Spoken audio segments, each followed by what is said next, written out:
You think you know Adolf Hitler? You've never seen him like this before. Hitler's contemporaries, from his birth in Braunau to his death in the bunker, authentically flesh out the picture. Who was Hitler? Hitler neither finished school nor had any vocational training. He occasionally lived in homeless shelters or on the street. He refused to pursue a regular job. To this day, it seems inexplicable that he could come to power. Out of nowhere, Hitler became the Führer, leader of the German Reich, one of the most powerful men of the 20th century, starting an inferno that engulfed the world and brought death to millions of people. The nation worshipped him and followed him blindly into the abyss. But during his lifetime, he kept his origins and his life secret. No one should know how or who he was. Fascinating and oppressive accounts from companions, friends, and enemies, as well as the most extensive collection of archive material ever shown. Much of it, hitherto unpublished, reveal who Hitler was and how he could become what he was. A notorious liar and an unscrupulous murderer. After the death of his strict father and beloved mother, Hitler lives as a layabout in Vienna, with no school graduation and twice rejected by the Academy of Arts. Living in a men's shelter, he paints postcards to bolster his small orphan's pension. In order to avoid being called up for military service in Austria, Hitler moves to Munich in Germany. As World War I begins, Hitler volunteers for the Bavarian army and becomes a German soldier and an ardent patriot. For the first time, he feels that he belongs somewhere and has a normal life. At the end of the war, Hitler does not know what to do next.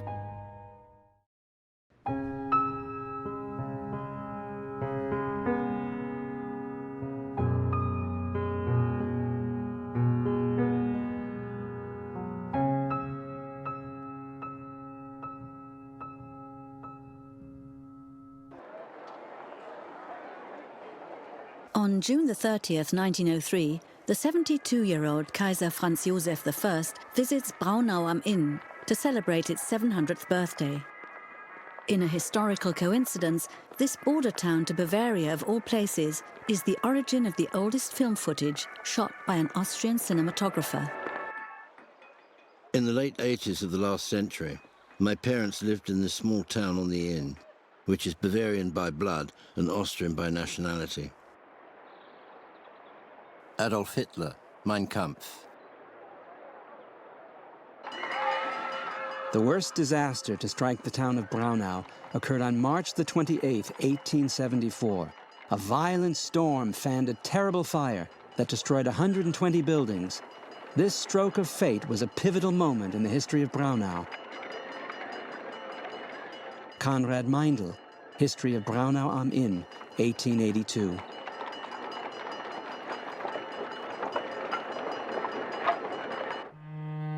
"15 years later, Adolf, the youngest son of the customs inspector Alois Hitler, who worked in Braunau and Simbach, was born. Eduard Kriechbaum, History of Braunau am Inn, 1938. A terrible disaster for hundreds of millions of people worldwide. The customs inspector and his family occupy a small apartment on the top floor of the Pommer Hotel in Braunau. At Easter time on April the 20th, 1889, at about 6:30 in the evening, Adolf Hitler is born.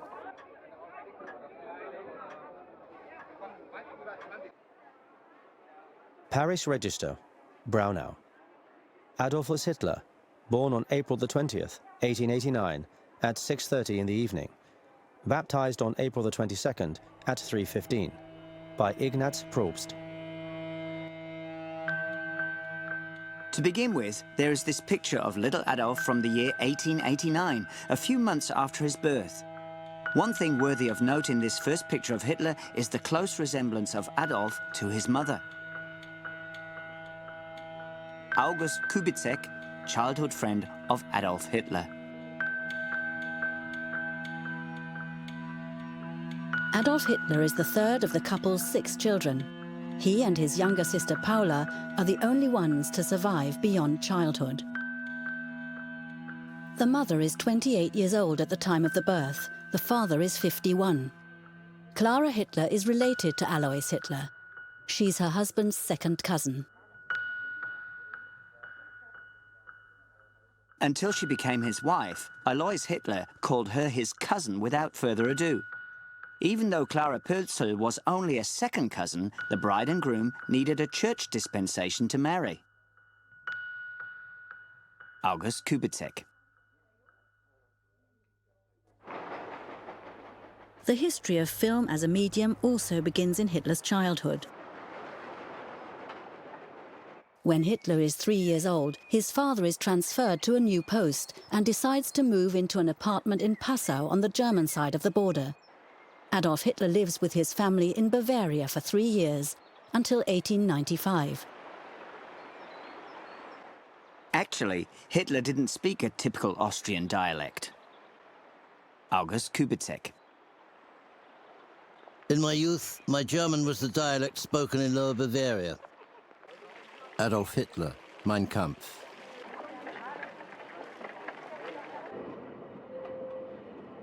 The oldest film recording made in Austria-Hungary was shot by foreigners, the Lumiere brothers.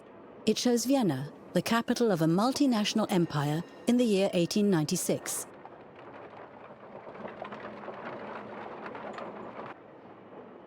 In old Austria, you could travel without a passport, from the Mediterranean, over the Alps, way into the east, the west, and the north.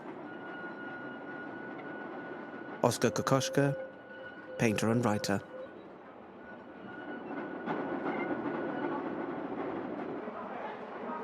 Hitler's ancestry from Lower Austria, as well as a total of 21 years spent in Upper Austria and Vienna, do not suffice to make him Austrian in the sense of a citizen of that nation. Kurt Schuschnigg, Austrian Chancellor from 1934 to 1938. Austrians who spoke about the nation before 1938 meant the national culture that extended beyond their borders, which is what Austrian man also identified with. This cultural nation is Germany. Transporting a locomotive through the streets of Chemnitz, 16 workhorses pull the locomotive as the factory has no rail connection.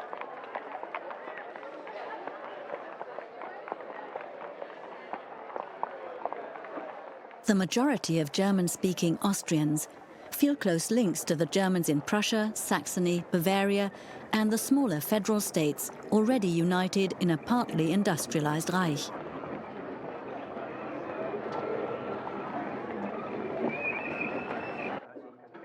He was a grumpy, reticent old man, and, like a lot of political free spirits at the time, a stern German nationalist. Joseph Meyerhofer, farmer in the village of Leonding by Linz. A visit to his parents' grave. His school friends say his mother was loving and kind-hearted. The father cold, silent, and strict. Josef Goebbels, diary, July 22nd, 1938. In June 1939, Eva Braun films the small farm in the village of Haarfeld in Upper Austria that Hitler's father leases after retiring early in 1895. On May 1, 1895, Hitler starts school in a one-room schoolhouse in the neighboring village of Fischelham. After school, he plays popular games of the period. Playing only war games for us boys became boring, but he always found someone to play with. Balduin von Wellering, schoolmate of Hitler. In the year 1897, Hitler's father sells the farm in Haarfeld. The family lives temporarily in the small town of Lambach.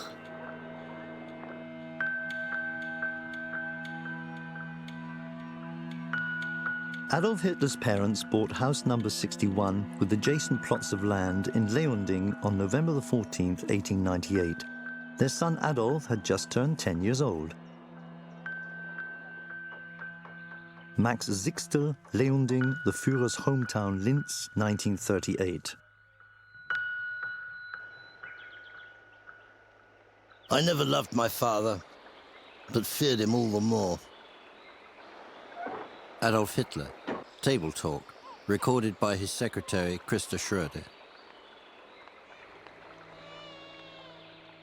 My brother Adolf provoked my father to such extremes that he was beaten every day. Paula Hitler, later Paula Wolf. Pictures from Hitler's school years are always shots of the whole class. You can still remember what it was like. August Kubitschek. Adolf Hitler lives in Leonding near Linz for about 8 years. He attends the 4th and 5th grades here.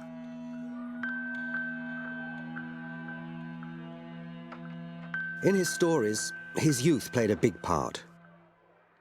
He was a poor student.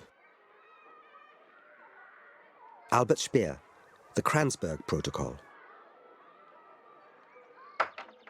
After 5 years at elementary school, in 1900, Adolf Hitler, aged 11, begins secondary school in the city of Linz. Adolf Hitler has to repeat his first year at secondary school due to poor grades. I remember the scrawny, pale boy who commuted every day between Linz and Leonding fairly well. He was definitely talented on the one hand, but was not in control of himself. He was considered rebellious, and he didn't work hard. Dr. Eduard Hümer, Hitler's French teacher. At the secondary school in Linz, there is a strident, widespread pan-German nationalism among the teachers. They want to join the united, strong German Reich of Bismarck, who is greatly admired. Adolf was a great fan of Bismarck, classmate of Hitler's.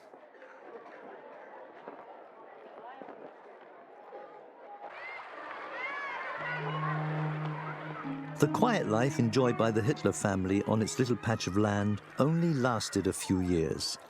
The head of the family died unexpectedly of a heart attack in January 1903. Max Sixtel, Leonding, the Führer's hometown.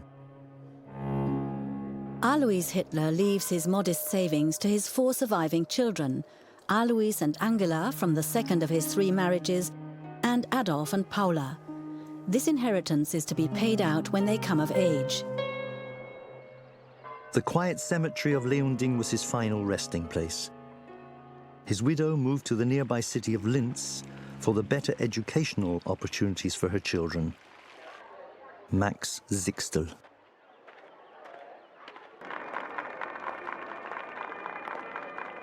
Linz, the capital of Upper Austria, is located 264 meters above sea level on the right bank of the Danube. 2 steel bridges connect the town to Uefa on the other side.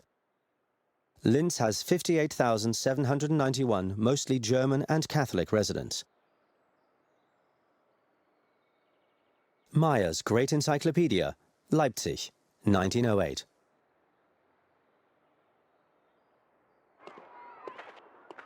The tone of society was determined by the business community, the bureaucracy, and the military. If you wanted to be seen, you met in the evening for a stroll on the high street, which significantly was called Country Road. August Kubitschek.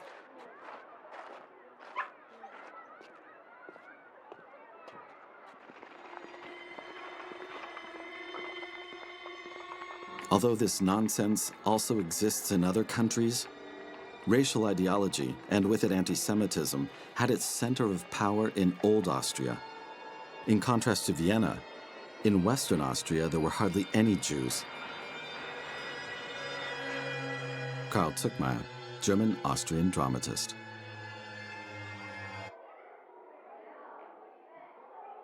At school, I met a Jewish boy. whom we all treated with caution, but only because we didn't trust his silence. I didn't think anything of it, nor did the others. Adolf Hitler, Mein Kampf. In a coincidence of history, in 1903, two students at Linz Secondary School pose for a photo. A few decades later, in professional life, they will become infamous and famous. Adolf Hitler is only a few days older than the factory owner's son of Jewish descent from Vienna. Ludwig Wittgenstein is 2 years ahead of Hitler in school. He later becomes a philosopher and one of the pioneers of the logical positivism and the analytic philosophy of language movements. In 1906, Wittgenstein begins his studies in Berlin. In 1904, Clara Hitler has to send her son Adolf, who due to bad grades is again in danger of not moving upper class, to the state secondary school in Steyr, 40 kilometers away. Look at my school grades. I had bad marks in German. That idiot of a professor spoiled the German language for me. I would never be able to write a proper letter. Adolf Hitler, in the Führer's headquarters, 1943. Last grades at secondary school in Steyr. Diligence, inconsistent. German, insufficient. Geography and history, sufficient. Mathematics, insufficient. Physics, satisfactory. Freehand drawing, commendable. Sport, excellent. I don't have a photograph of Adolf Hitler during the years of our friendship. There probably aren't any photos of Hitler during this period.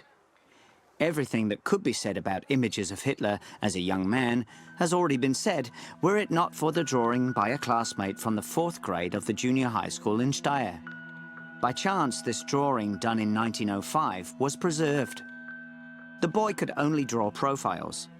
Nevertheless, there is something peculiarly fascinating about this pencil sketch. August Kubitschek. After 9 years, Adolf Hitler finishes school without graduating. For the following 3 years, he lives in Linz on his mother's pension, not really doing anything.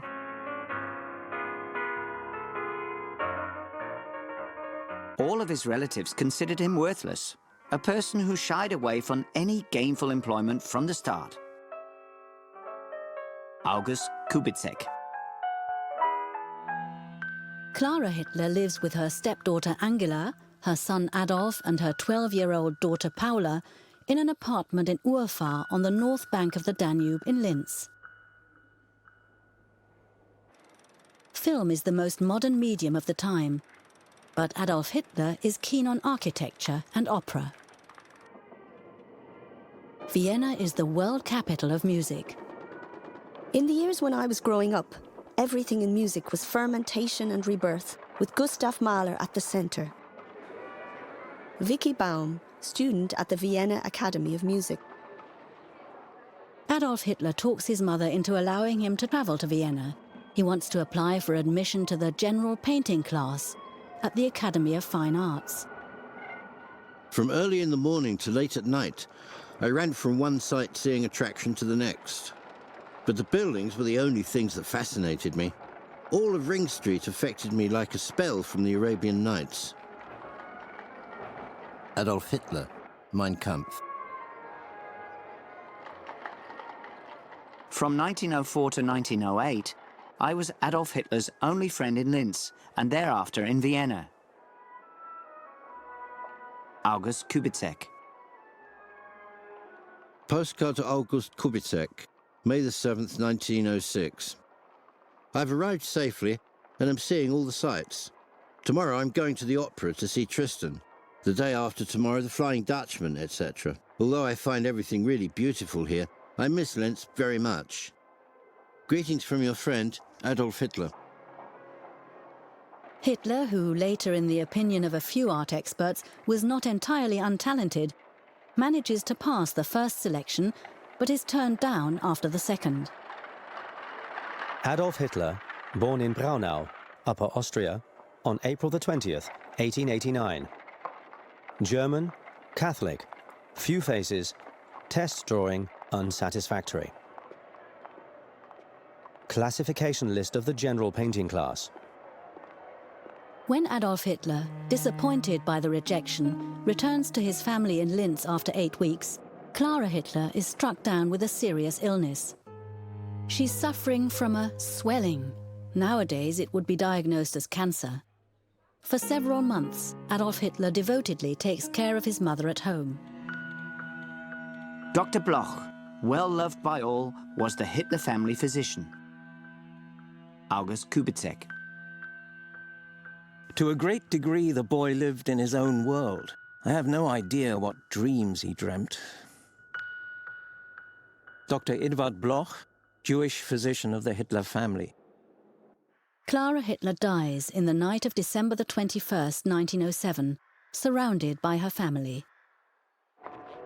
In 1940, Adolf Hitler will allow his Jewish family doctor and his wife Lily to emigrate to the United States.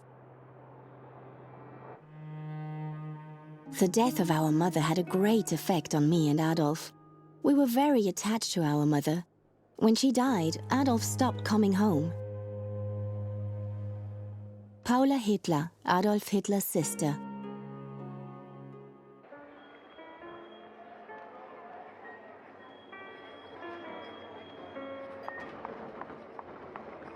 Vienna was the heart of the monarchy.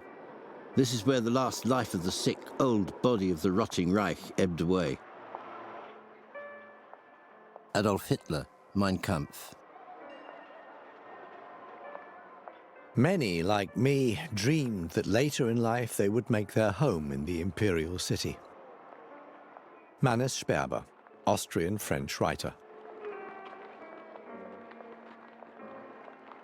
A grey city, wonderfully grey, like Paris, like every one of these very old European cities. Vicky Baum, writer. In contrast to what Hitler's sister Paula claims later, Adolf Hitler remains in Linz several weeks after the death of his mother. He never tells his family or his friend Kubitschek that he failed the admissions test the previous year. Apparently, he was having some really bad days. He was easily irritated and gave me short shrift when I started to talk about my studies. August Kubitschek. In the spring of 1908, Adolf Hitler begins living the life of a wastrel in the metropolis. Vienna was the most thorough education of my life. Adolf Hitler, Mein Kampf. The small inheritance that was diligently managed by his guardian had to cover both the cost of living and his studies. He may have been able to supplement his income through the sale of drawings and paintings. August Kubitschek. Adolf Hitler had convinced his friend's parents to allow their son to study music in Vienna. Dear friend, I'm eagerly awaiting word on your visit. Write soon so that I can prepare the festivities. All of Vienna is waiting. Adolf Hitler. Our living conditions were extremely modest. For a long time, I couldn't get out of him where he ate for lunch. My question would be gruffly brushed aside. August Kubitschek. In Vienna, Hitler shares an apartment with Kubitschek and prepares for a second attempt to get into the Academy of Art.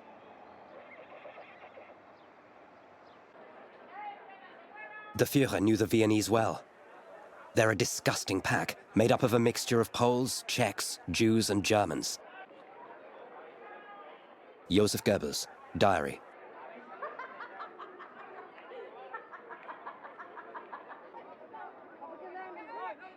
He loved Vienna, but not the Viennese. That's how I describe his attitude. August Kubitschek.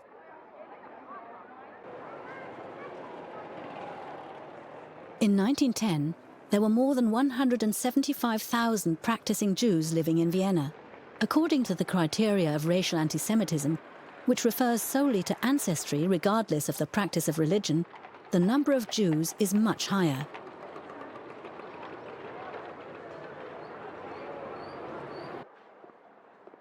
I am now fairly sure that Vienna was the most anti-Semitic city that I've ever lived in.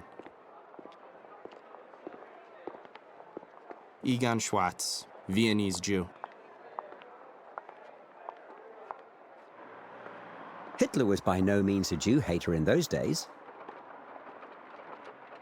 Reinhold Hannisch, Hitler's housemate in the Brigittenau men's hostel.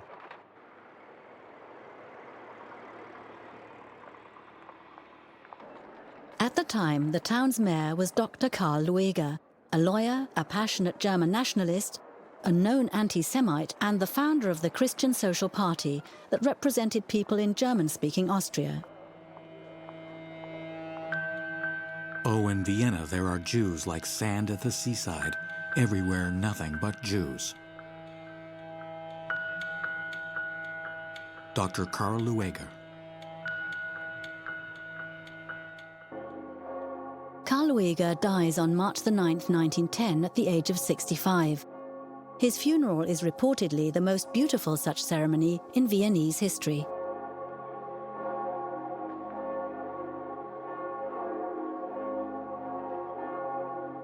Karl Lueger was the role model from whom he learned the effectiveness of anti-Semitic agitation. Stefan Zweig, Austrian writer, The World of Yesterday.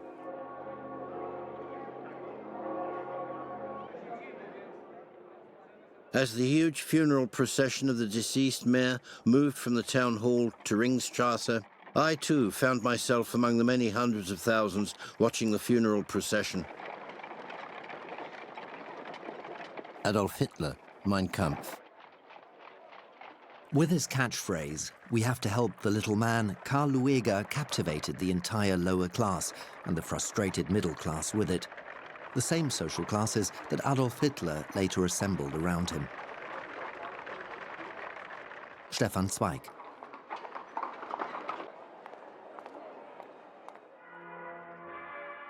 I came to know the man and the movement.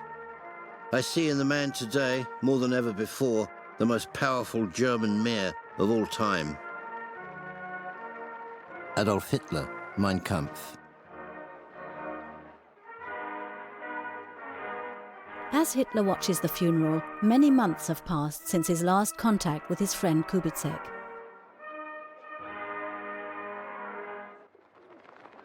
For the next months, there is no trace of Hitler's activities in Vienna. He's broken off contact with his family, and he fails the second entrance test at the Art Academy. I was a young, inexperienced man, without any means of support, forced to get by on my own. The few kronen, often only cents, from the proceeds of my work were barely enough to pay for my bed and board. Adolf Hitler, Mein Kampf. Hitler probably also went hungry and stayed in community hostels. He begins to copy street views of Vienna from books and then sells them as postcards. And yet, in one respect, the bleakness of my surroundings didn't bother me. In my mind, I spent these years living in palaces. Adolf Hitler, monologue in the Führer's headquarters.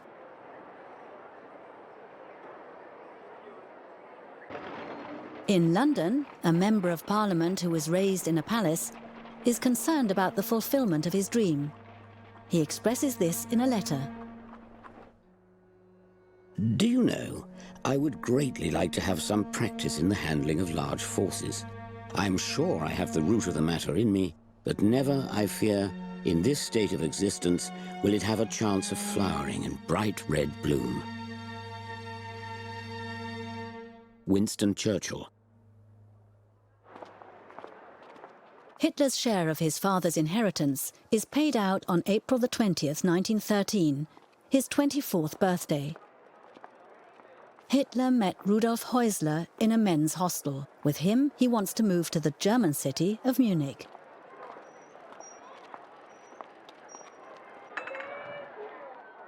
He was just full of praise for this city. And at the same time, he didn't forget the large beer gardens and radishes, etc. Housemate of Hitler's in 1912.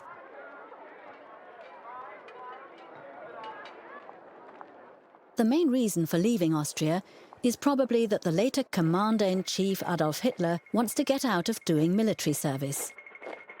On Saturday, May the 24th, 1913, Hitler and Häusler give notice of departure to the police, but don't state where they plan to live.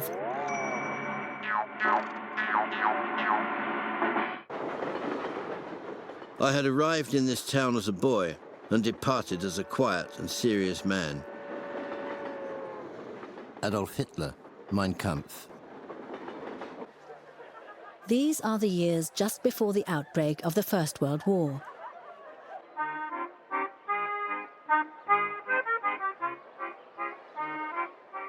It would be wrong to label these adolescent days untarnished as the dawn of light, but the sun of a believable century was still shining. Mankind was still free of barbarism. One felt centuries superior to the demons of the Dark Ages. It was really a delight to be alive. Wilhelm Matthul, Königsberg, teacher's son.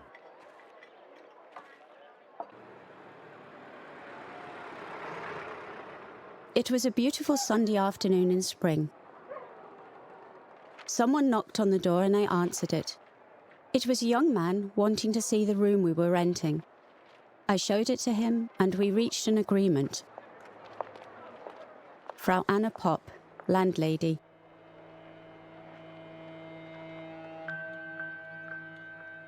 Adolf Hitler and Rudolf Häusler rent a room together from the tailor Popp at 34 Schleißheimer Straße, near the district of Schwabing. To avoid investigation by the Austrian military administration, Hitler declares himself stateless on his registration form.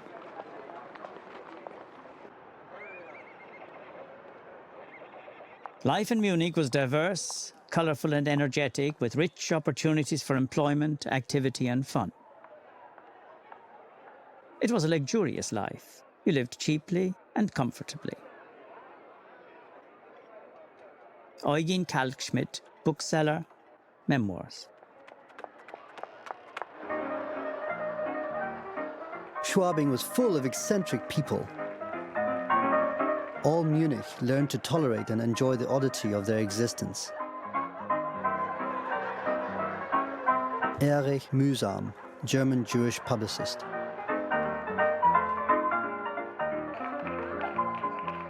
In purely personal terms, Hitler liked the carefree artists of Schwabing. When I dig out my memory of a Schwabinger, he was really into it with his body and soul and laughed heartily. But on a political level, he rejected artistic folk. Heinrich Hoffmann, photographer, Munich. In Munich, Adolf Hitler has found the city that is to become the centre of his life. He does, however, remain an outsider. His inheritance helps him build an uncertain yet adequate existence on the fringe of society.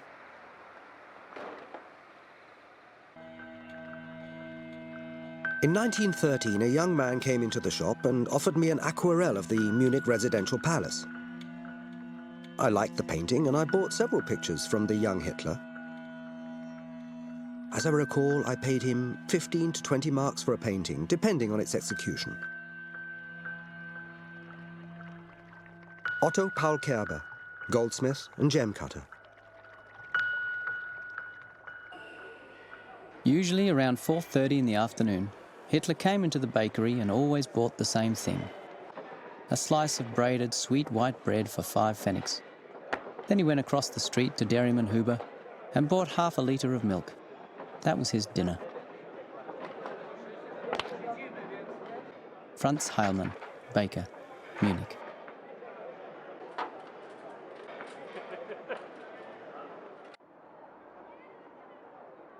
The younger generation that we belonged to didn't know anything about war, but were intoxicated by foreign wars. We had no real idea what war was. Adolf's father had never been a soldier. Now and again, old men would talk about Königgrätz and Kostotze. August Kubitschek. Diary, Friday, June the 26th, 1914. Each day goes by just like the last. The children are well. Henrietta Schneider, housekeeper, East Prussia.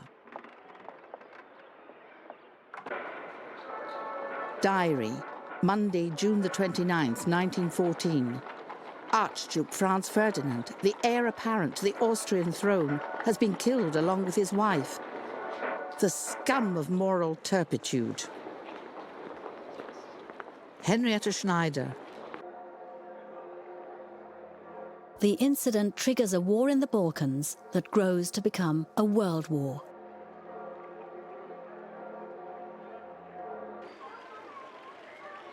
In the summer of 1914, I was at a spa in Wiesbaden. Day after day, you could see how war psychosis was spreading through the population. Gustav Mannerheim, colonel of the Russian Imperial Army of Finnish-Swedish origin. Diary, Sunday, July the 26th, 1914. The fear of war is again evident. Dispatches told us that war has broken out between Serbia and Austria because Serbia doesn't want to fulfill the demands of Austria. Henrietta Schneider.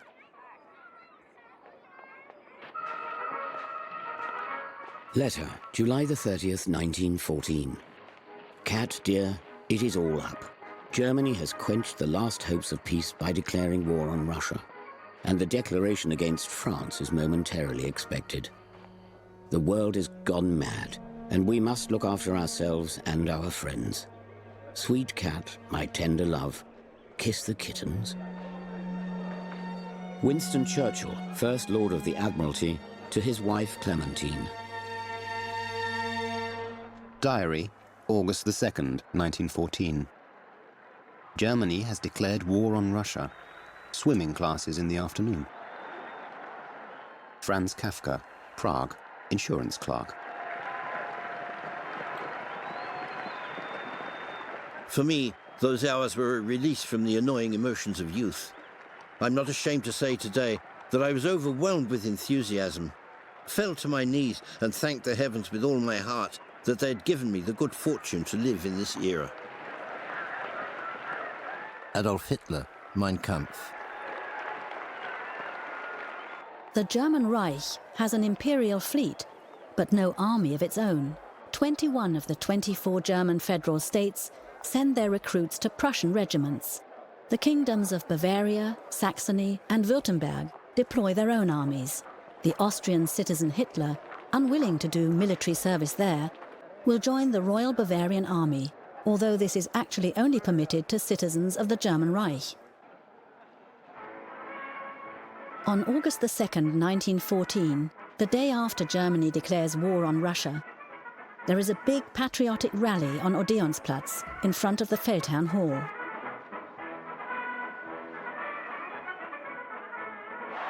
On August the 5th, 1914, I enlisted in the army on a request to His Majesty and entered the 1st Bavarian Infantry Regiment. I was deferred for several days, then transferred to the 2nd Infantry Regiment, and finally assigned to the Bavarian Reserve Infantry Regiment No. 16 on August the 16th. Adolf Hitler, outline of my person.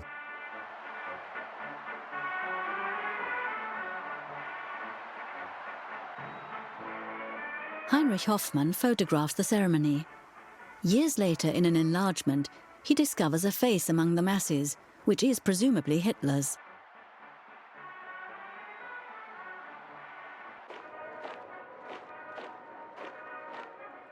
There were younger and older men, the so-called substitute reservists. We had companies that comprised up to 60% one-year volunteers. Helmets, at that time the pointed Kaiser helmets, weren't available. As a start, we marched out wearing the charcoal cap, provided for the National Guard. Fritz Wiedemann, 2nd Lieutenant, Bavarian Reserve Infantry Regiment 16.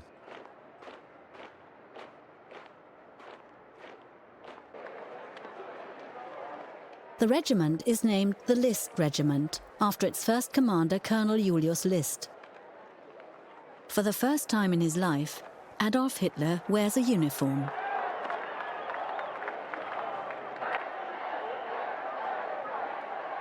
Hitler's landlady reports that he came to her on Friday, August the 9th, 1914, to say goodbye.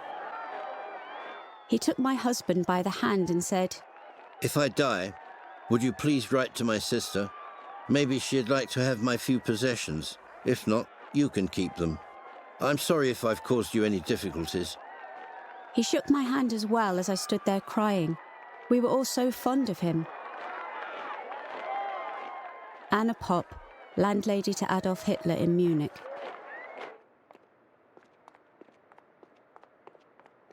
Hitler's personnel files show an objective picture of a courageous, well-behaved soldier who was twice wounded or injured by mustard gas. He saw military action from beginning to end and was highly decorated for his bravery. Report of the Bavarian War Archive, October the 13th, 1924. He served 4 years in the same regiment, with only short breaks, and took part in nearly all the battles. Fritz Wiedemann, 2nd Lieutenant.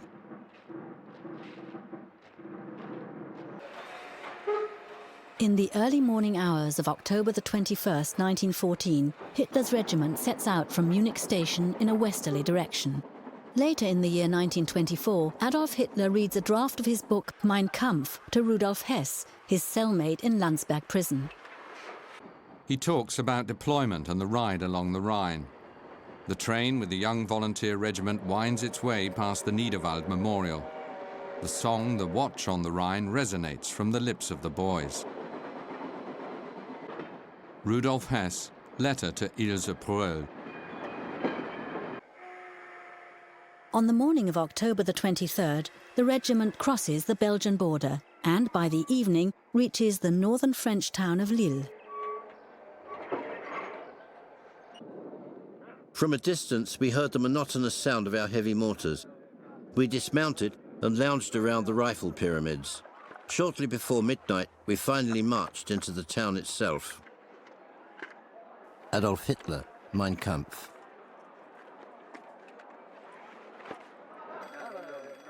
In the Battle of Flanders, a quarter of the soldiers from Hitler's regiment are killed.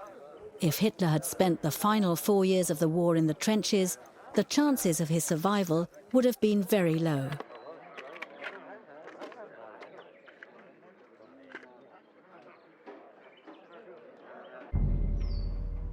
Shortly after the first combat mission of the List Regiment, Hitler is promoted to Lance Corporal. He will reject further promotions during the course of the war. This would have involved an attachment to other army units, and Hitler would have lost the camaraderie and security of the regimental family. For the first time, Hitler was part of a bigger community, and with that came the order and structure that spared him the daily struggle to survive. Fritz Wiedemann, Lieutenant.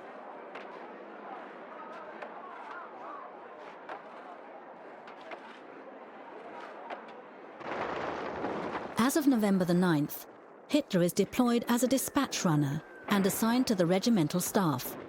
His main task is to bring command messages to the various battalions of the regiment. In the eyes of many soldiers in the trenches, the staff orderlies behind the immediate front are privileged cowards. All ordinary soldiers think that anyone from the regimental staff is a cowardly swine. It's also true, however, that it was better to be in the regimental staff than in the company. Adolf, we can't deny that we were in the regimental staff. These people think that no officer was ever hit by a rifle or a machine gun bullet. For them, anyone who didn't serve in the trenches didn't serve at all. Ferdinand Wittmann, musician, comrade of Adolf Hitler in the regimental staff, in a letter, 1932. Hitler is respected by his comrades at regimental headquarters, but he remains an outsider. In 5 of 6 photos showing Hitler with his comrades, he's either standing or sitting to one side.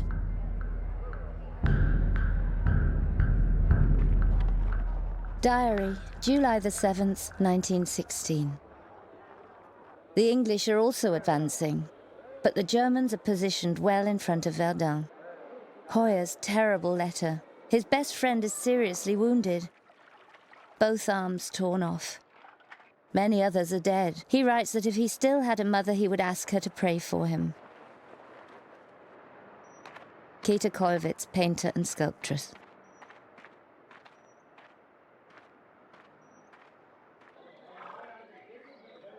In early 1915, Adolf Hitler too is already disillusioned. As other comrades turn to alcohol or religion or lose their self-discipline, Hitler claims to have undergone a metamorphosis. Whenever death was on the prowl, a certain something attempted to rebel and appeared to the weak body in the guise of reason, and was in fact only cowardice that was behind this disguise, trying to seduce the individual. By the winter of 1915-16, this battle was already decided for me. The will itself had finally become my complete master.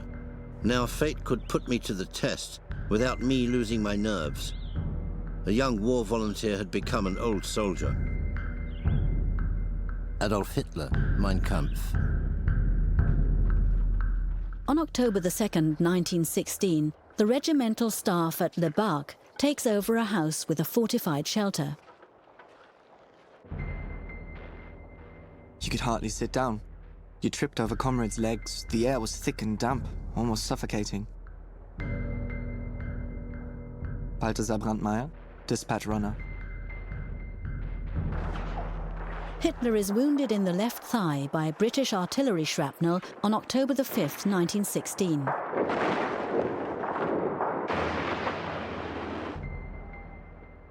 Balthasar Brandmeier. I'd just taken a seat next to Hitler when a shell hit in the middle of the corridor. The ceiling was shattered into 1,000 pieces and the fragments went everywhere. Fritz Wiedemann, Lieutenant. 6 dispatch runners were wounded. Among them was my messenger, Adolf Hitler. As I leaned over him, he said to me, "It's not that bad, Lieutenant, sir. I'll stay with you, stay with the regiment."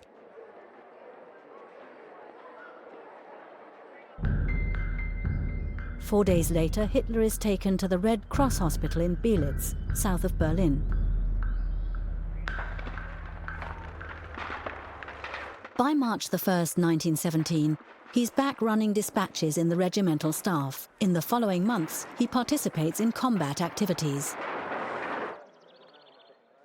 On August the 4th, 1918, Hitler is awarded the Iron Cross First Class, the highest military honour that soldiers of his rank in the Imperial German Army can receive. The nomination was submitted by a Jewish officer, Lieutenant Hugo Gutmann. I never got out of Hitler the reason for his fanatical hatred of Jews. The experience with Jewish officers during the World War couldn't have contributed to this. Fritz Wiedemann, Lieutenant. The only 2 military medals that Hitler will wear in the Third Reich are the Iron Cross and the Black Wound Badge from the First World War.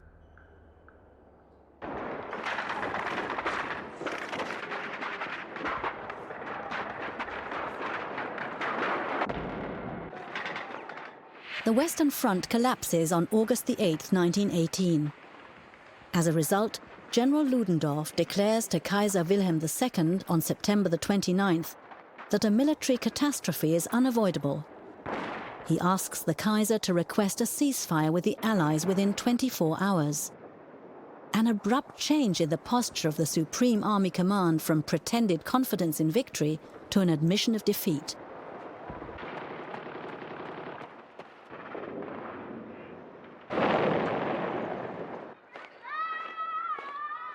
On September the 27th, 1918, Adolf Hitler returns to his regiment from leave.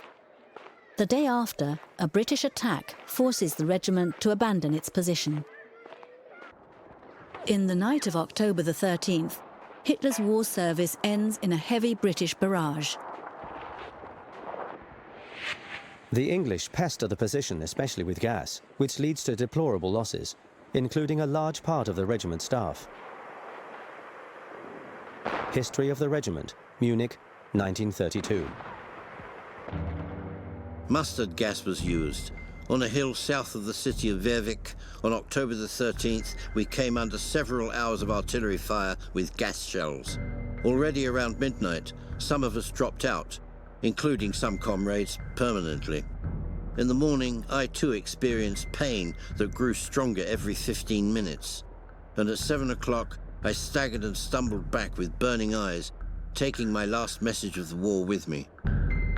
Adolf Hitler, Mein Kampf.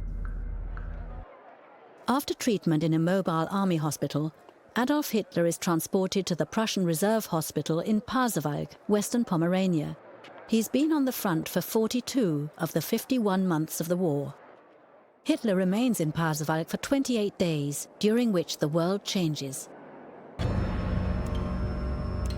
Initially engaged by the police to supply information on the NSDAP, Hitler quickly takes on the leading role in the party.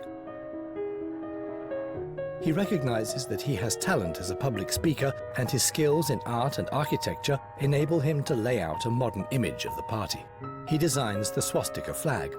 He is impressed by the March to Rome by Mussolini and the fascists in Italy and attempts to copy it. But Hitler's attempted coup of 1923 fails, and he spends more than a year in jail, during which time he writes Mein Kampf. The NSDAP is banned, and he and the entire membership are forbidden from speaking in public. Hitler is confronted with an uncertain future.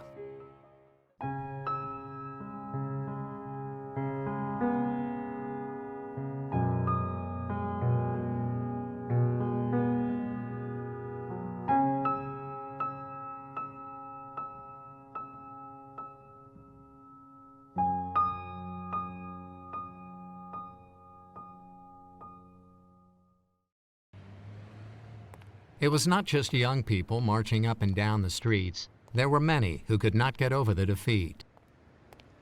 And many others were unable to find their way back into normal working life because that world had disappeared or was falling apart, and there was no regular work, even if one was willing to work. George Gross, painter, his life told by himself.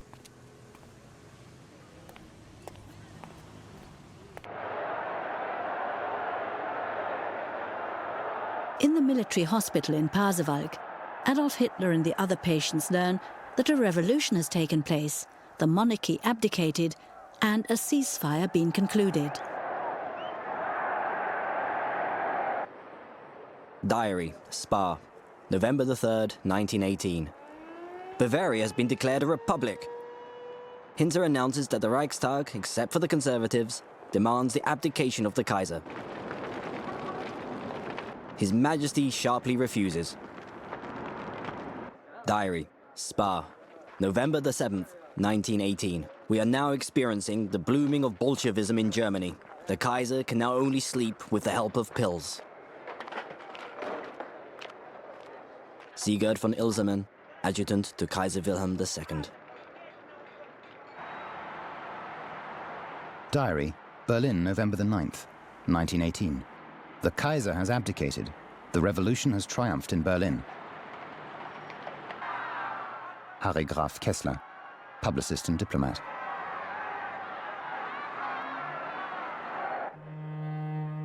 I hadn't cried since the day I stood by my mother's grave. Now, I couldn't stop myself. Adolf Hitler, Mein Kampf. Like everything else in Mein Kampf, this portrayal is a stylization and must be doubted.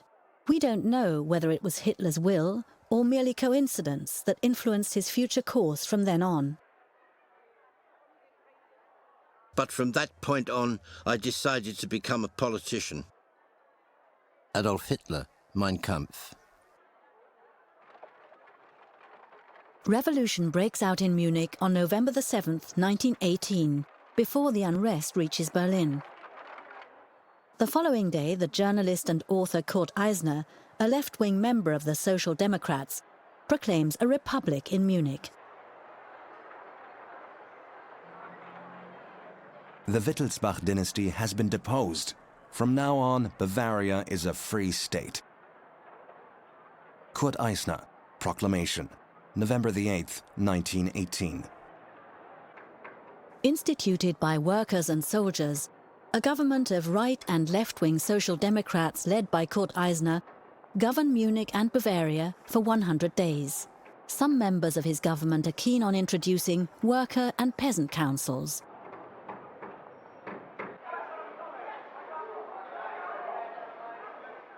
They didn't understand Eisner. How should they? There was no imperial Bavarian coziness, roughness, sloppiness, or bonhomie to him. He was an abstract moralist. Ricardo Huch, writer and historian, Munich. On November the 21st, 1918, Adolf Hitler returns to Munich. He tries to evade demobilization and remain a soldier.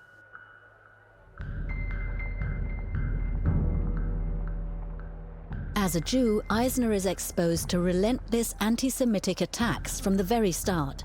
The campaign against him ends on February the 21st, 1919, when he is shot dead in the street in broad daylight by a former officer. The body of Kurt Eisner is escorted by a long funeral procession from Munich's Theresienwiese to the Ostfriedhof cemetery. The proletariat wanted to turn Eisner's grave into a victory memorial. The gathering was said to have been enormous. Ricardo Huch. Adolf Hitler accompanies the procession as a silent observer. He keeps his distance to the radical revolutionary forces, but as yet also to their right-wing opponents. There are clashes in the state capital between radical left-wing supporters of the workers' councils and parliamentary democracy. The parliamentary-oriented Social Democrat majority allows right-wing volunteer groups, the so-called Free Corps, to break the power of the workers' councils. Hitler, still a soldier, doesn't register with a right-wing corps, but instead remains in his barracks in Munich. Letter to Clara and Fritz Hess. The volunteer corps made an excellent impression. Without them, we would have been finished in Bavaria. Rudolf Hess, student and member of the Free Corps.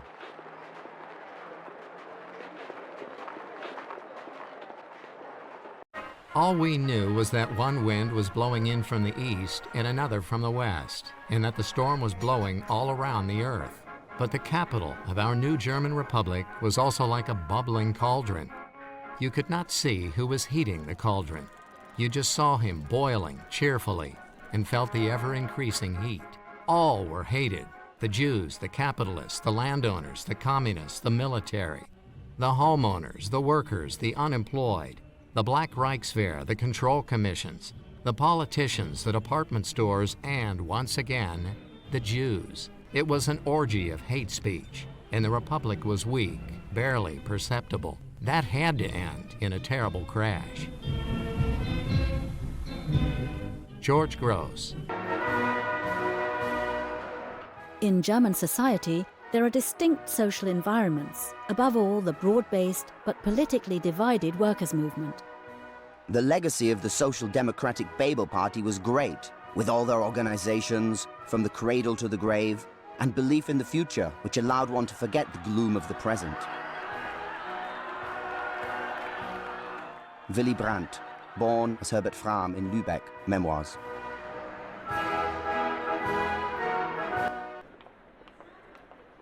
At first, the emerging National Socialist movement couldn't break into the socialist and Catholic environments, and then only gradually. Up until the death of the charismatic politician Gustav Stresemann in October 1929, both social groups believe they can form a parliamentary majority in the German Reich, with the parties of the Protestant middle and upper classes. Not every petty bourgeois can become a Hitler. But there is something of Hitler in every petty bourgeois. Leo Trotsky, communist revolutionary in Mexican exile.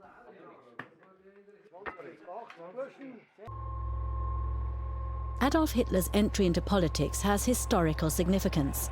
It begins in Munich in the summer and autumn of 1919. In the deeper layers of man, predatory forces lie dormant. Guards of lunatic asylums know this. If these forces are able to influence mass movements, this has effects like those created by Hitler. Arnold Zweig, German writer.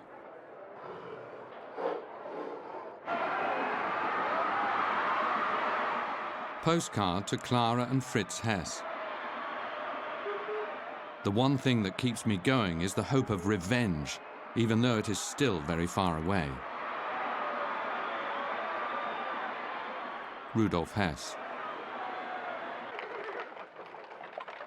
The war veteran Hitler feels less desire for revenge than contempt for the supposed traitors in the interior. In the second volume of Mein Kampf, he will voice the threat of wanting to execute several tens of thousands of so-called November criminals.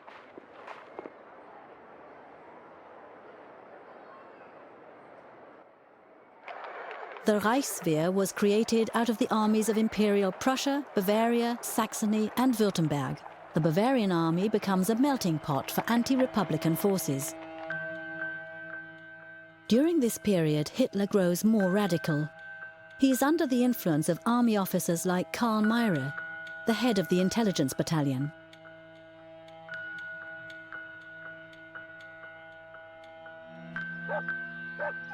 When I met him for the first time, he came across as a tired stray dog looking for an owner.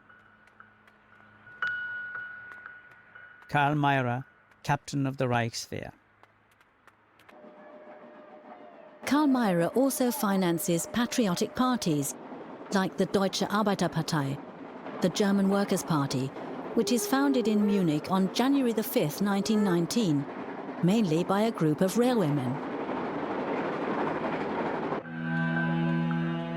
Mayr observes his subordinate, Hitler, discovers his ability to agitate, and assigns the corporal to attend a course at the Reichswehr camp at Lechfeld near Augsburg.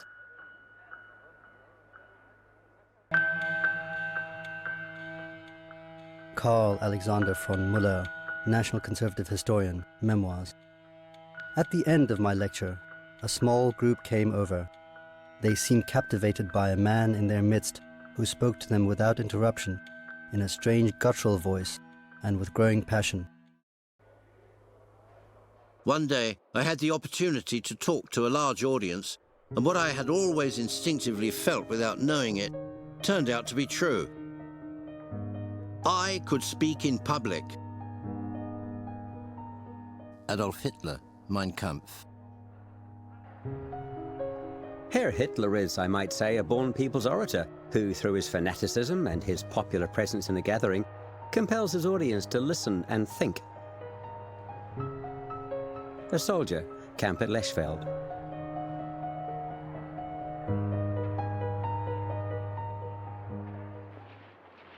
On September the 12th, 1919, Hitler, who has in the meantime been demobbed, is sent to spy on the German Workers' Party by Mayr, who also provides financial support. During the discussion, a professor spoke about separatist views. A second speaker then took the floor and, in short, powerful words, demolished the professor.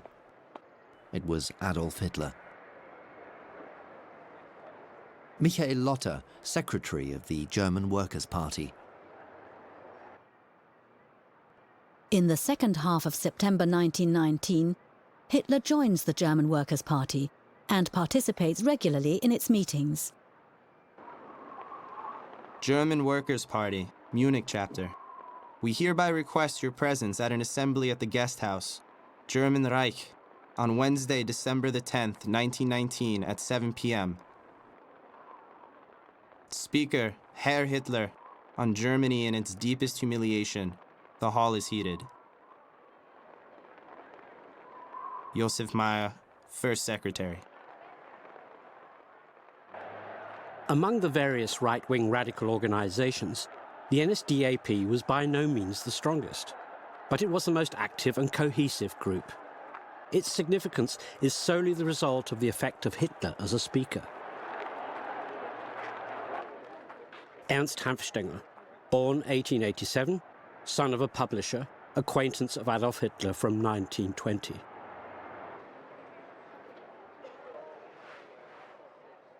The architectural painter Hitler sketches a party flag in the Old Reich colours of black, red and white, with a swastika in the middle.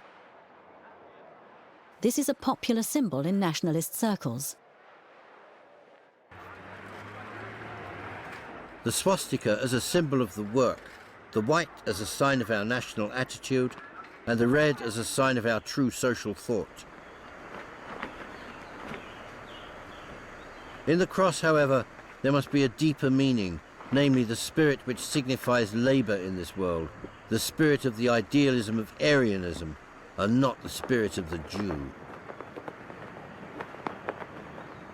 Adolf Hitler, Mein Kampf. Shortly after the Kampf Putsch, I saw someone scribbling strange figures in his notebook. A few strokes that could be shaped into a symmetrical, box-like ornament. I was tempted to do the same. "What is that?" I asked him in a whisper. "Anti-Semitic insignia." The Erhard troops wore them on their helmets. It means Jews out. You have to know this. Sebastian Hafner, author, memoirs.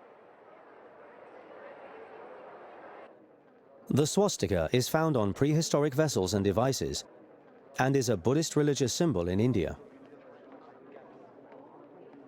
Meyer's Great Encyclopedia, 1888.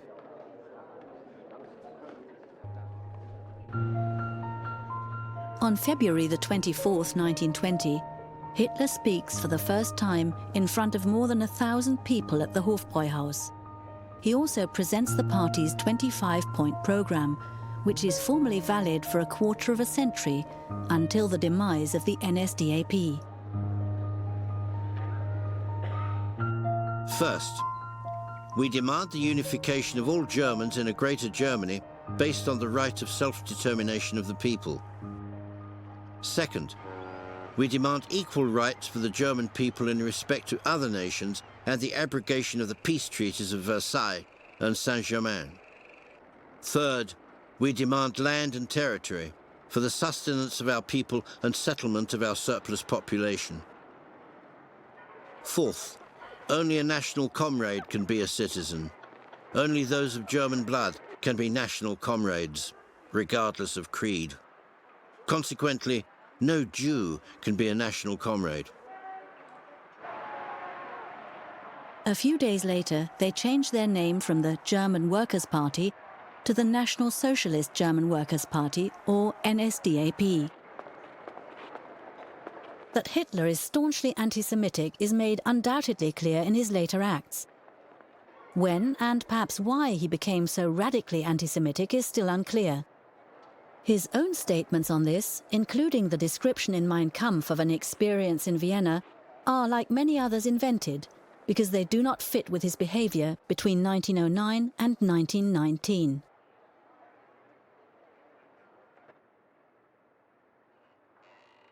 Hitler possessed the gift of auto-suggestion. Impulsive enthusiasm inspired words with whose impetus he himself could be carried away. Thus, he worked himself into a state in which he began to believe things he had originally touched on only haphazardly or for a different purpose. Lutz Graf Schwerin von Krosigk, from 1932 to 1945, Reich Finance Minister. Hitler was the party, and the party was Hitler. Ernst Hanfstaengl. Adolf Hitler meets Ernst Röhm, an active staff officer who had taken part in the violent overthrow of the Munich Workers' Councils. Röhm is soon in charge of a Hitler Assault Detachment. From the end of 1921, the troops form the core of the SA, the stormtroopers of the NSDAP. The task of the SA is to protect political events and provide paramilitary training. It remains an indisputable law of history that people fail to recognize great movements when they first begin, so I can't really say when I first heard the name Adolf Hitler. In any case, it must have been really early on because our Salzburg was 2.5 hours away by train, sort of a neighboring city of Munich. Stefan Zweig.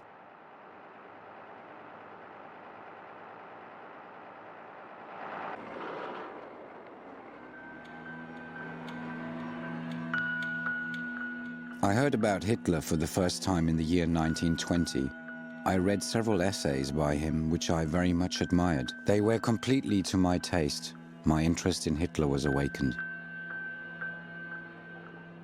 Karl Wahl, civil servant in Augsburg, later provincial NSDAP leader. Hitler, the party leader, was a homo novus. Nobody really knew where he came from. Albert Krebs, member of the NSDAP from 1922.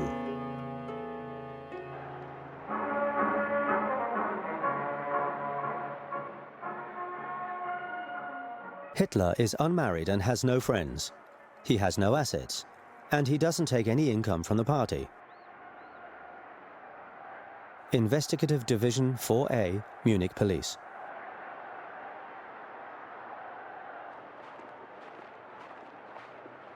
At a protest rally on Königsplatz in Munich on August the 16th, 1922, Hitler speaks with other leaders of nationalist unity movements. During the rally, the SA appear for the first time in public as a paramilitary formation with their own flag. Numerically, they're barely noticeable, with fewer than 800 participants compared to the 30,000 armed men of the other parties.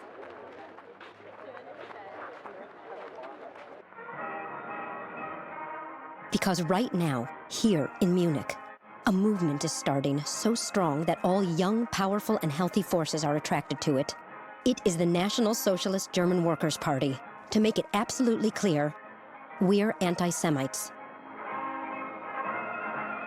Ilse Pröll, later Ilse Hess, from 1921 member of the NSDAP. Letter to her former college teacher.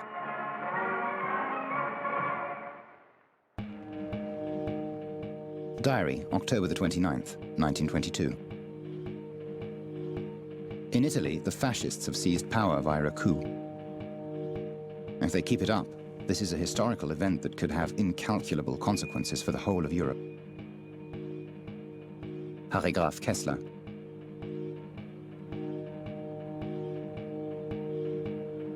The March on Rome in 1922 was a turning point in history. The very fact that it could be done gave us a big boost. Adolf Hitler, monologue in the Führer's headquarters. For Hitler, Il Duce was a role model. Rachele Mussolini, wife of Benito Mussolini. Speech at the National Club in Zurich, August the 30th, 1923. Things either take their course, like in Russia, or end up like in Italy, with the dictatorship of a Mussolini. Adolf Hitler.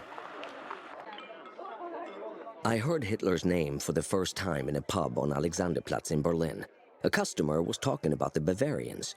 They're real men. They're the right ones, workers and real Germans. His neighbors protested, but the supporter of this man Hitler kept insisting, "I'm speaking as a German and a worker." Ilya Ehrenburg, Russian Jewish writer.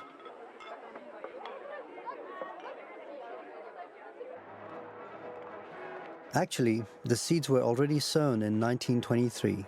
The mass rallies, the storm battalions, their own newspaper, the swastika.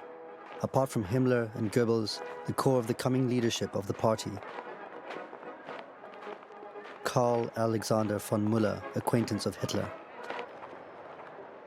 When the first party congress is held, the Augsburg SA is well represented. At this first public presentation, I get the impression that this has substance. We are not alone. The idea of the fatherland is growing. Karl Wahl, Augsburg, former SA member. The orator Hitler is still flirting with his future role. May the 4th, 1923. What can save Germany is a dictatorship of national will and national resoluteness. This raises the question, is the right personality present? Our task is not to look for that person. He is either delivered from heaven or not delivered at all.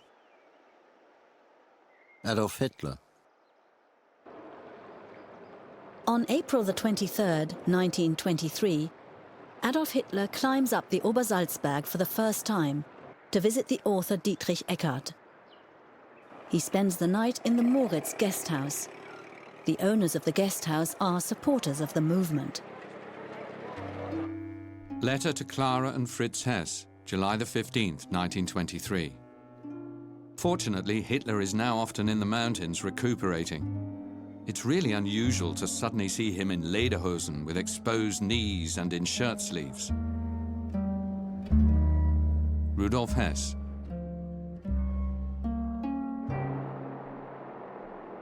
September the 18th, 1923. About 9:30 we set out. Weber and I sat behind the Führer in the car with cocked pistols in hand, ready to act at any moment. We arrived in Berlin at about 2 a.m. I'm thankful that I can remember that he pointed out the palace and the parliament and said to me, Graf, when our swastika waves above these magnificent buildings, I'll be the Führer of all Germans.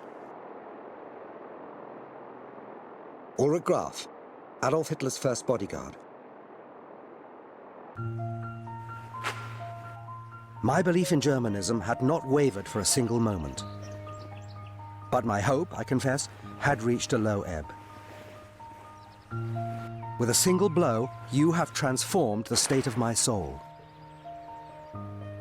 The fact that Germany gave birth to a Hitler in its hour of greatest need is proof of its vitality.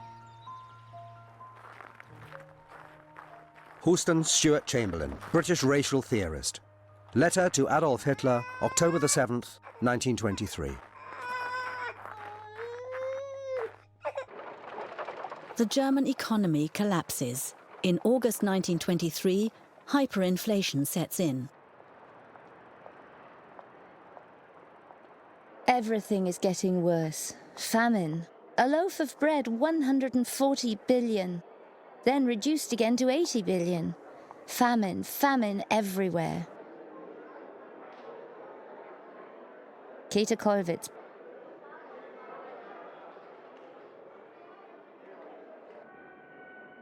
In the evening, to the Spechts. In the summer, for the worldwide performance rights to all Mahler's works, Alma Mahler got 250,000 marks, on a day when a tram ride cost 300,000 marks. Arthur Schnitzler, Austrian writer, diary. The national associations overestimate their own strength and believe that parliamentary democracy is at an end. The writer Ernst Jünger in the Völkische Beobachter newspaper, September the 23rd, 1923. The real revolution has not even begun yet.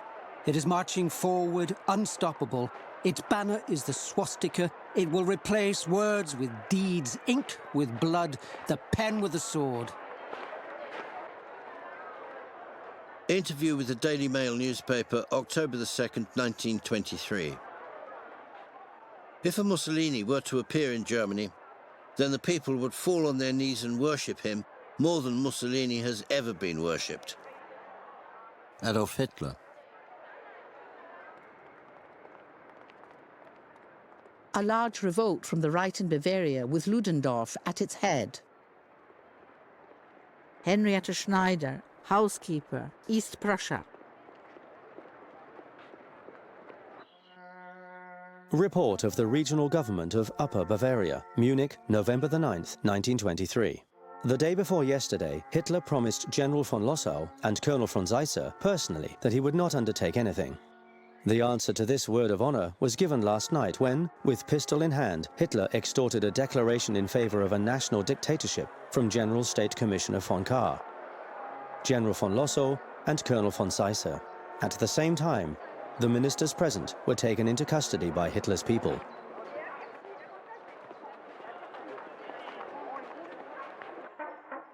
In a voice trembling with emotion, Hitler shouted, "The national revolution has begun.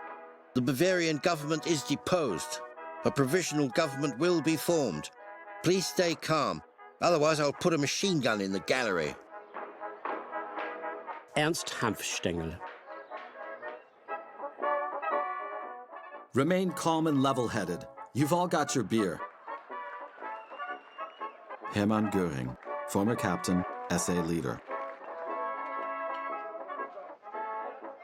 Hitler presents his suggestions for new governments in Berlin and Munich and mentions Erich Ludendorff as Führer and chief with dictatorial power over the German National Army. He asks the already drunken audience, "Do you accept this solution for the German question of a greater German state?" Then, as the crowd shouts its agreement, Hitler proclaims, "Morning will either find us with a national government in Germany or find us dead." November the 9th, 1923. The dreadful revolution was 5 years ago today. The Kaiser was pensive. He was really interested in news of the new national government in Munich. Sigurd von Ilsemann, adjutant to Kaiser Wilhelm II, Doorn, Netherlands. the revolt is intended to put Munich and Bavaria in the hands of the revolutionaries, and then, with a march on Berlin, to topple the democratic system. The putschists are counting on defections from the army in Bavaria and the Bavarian police. These, however, fail to materialize. The only major success of the revolutionaries is the capture of the district army headquarters under the command of Ernst Röhm. In his wake marches a young man with metal-rimmed glasses, the 23-year-old Heinrich Himmler, an unemployed agronomist. On the morning of November the 10th, 2,000 revolutionaries, some armed, marched from the Bürgerbräu beer hall through the center of town to Ludwigstraße at Odeonsplatz.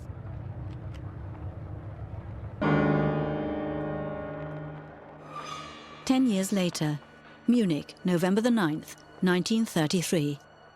Amateur film of a tradition that actually dates from the year of the seizure of power, the annual march of the old fighters of the NSDAP to the Feldherrnhalle. Leading the column, as in 1923, are Adolf Hitler and Hermann Göring.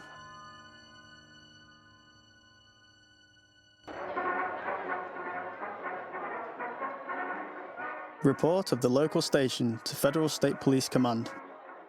At 12:30 on November the 9th, 1923, Police Station Vorstadtmitte 2 was deployed to Theatinerstrasse to defend against an advance by Hitler troops. The police had just arrived when wild shouting and screaming began on Residenzstrasse. I hurried around Feldherrn Hall with my squad and noticed that the counterattack of the Hitler troops had penetrated our post. As we attacked our opponents, we were met with mounted bayonets and loaded rifles and pistols. Michael Freiherr von Godin, Lieutenant, Federal State Police. We retreated to Café Stephanie.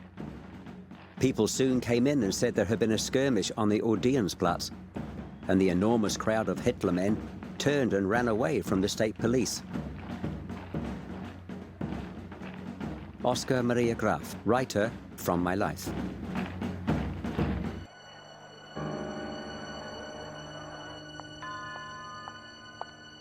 "15 revolutionaries, 1 bystander, and 4 policemen die in the Hitler coup of 1923.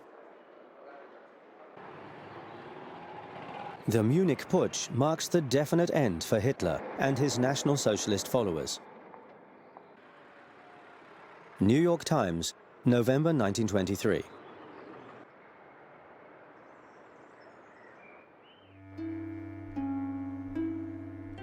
On November the 12th, 1923, Adolf Hitler is sent to the fortress prison in Landsberg.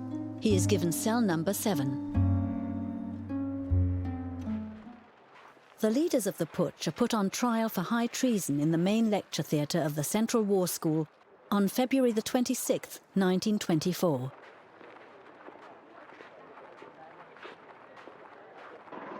Report of the Württemberg emissary, March 13th, 1924. I attended one of the hearings myself. I was upset to see how the observers, who you could clearly see were mostly from circles close to Hitler, used every opportunity to show their support for the accused. Karl Moser von Filzek.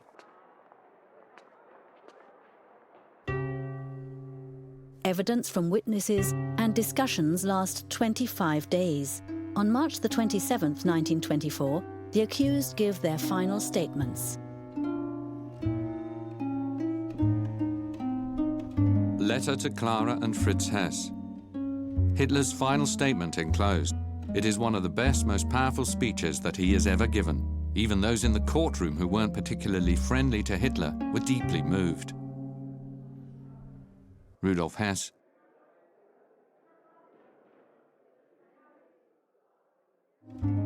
The verdict is handed down on April the 1st, 1924.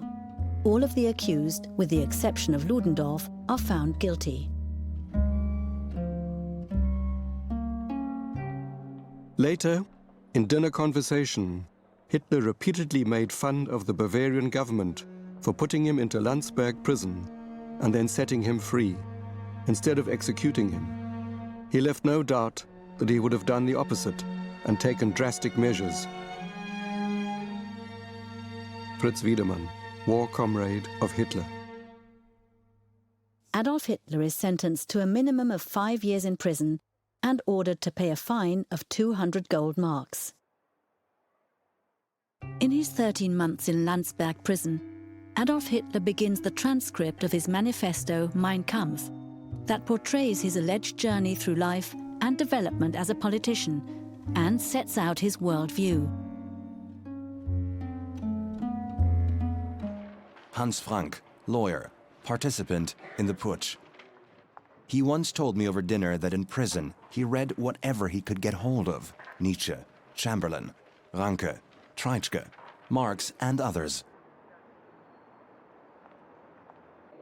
Landsberg was my college at the state's expense. I recognized the long-term validity of my ideas from the history of the world and of nature. Adolf Hitler. His small room was full of books, newspapers, and magazines. There was a manuscript on his desk that he seemed to be working on at the time. Wilhelm Laforce, member of shock troops Hitler Division. Letter to Ilse Pröll, Munich, June the 29th, 1924. When I brought him tea this afternoon, he insisted that I stay to listen to his text revisions. Rudolf Hess, Landsberg Prison. Adolf Hitler writes Mein Kampf during his confinement in Landsberg prison in the year 1924 and continues in the months after his release. So I decided not only to clarify the goals of our movement, but also to draw a picture of its development. With that, I also had the chance to give a representation of my own development. Adolf Hitler, forward to Mein Kampf. Letter to Ilse Pröll, August the 4th, 1925. The Tribune believes he can finish his book by next week. I don't think so. Rudolf Hess.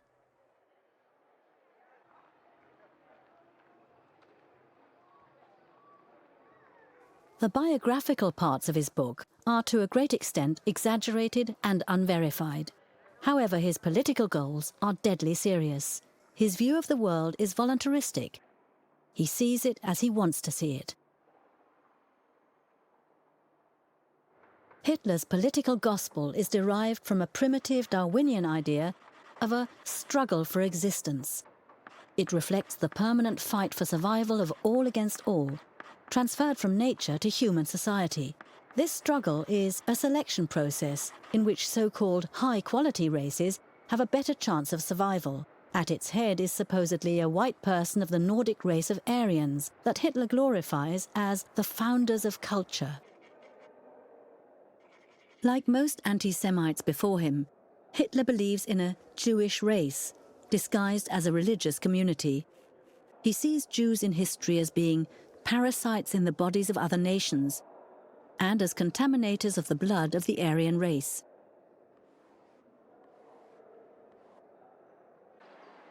For hours, the black-haired Jew boy waits to ambush the unsuspecting girl whom he pollutes with his blood and thus steals her from her people. With the same hidden agenda, destroying the hated white race with the inevitable resulting bastardization.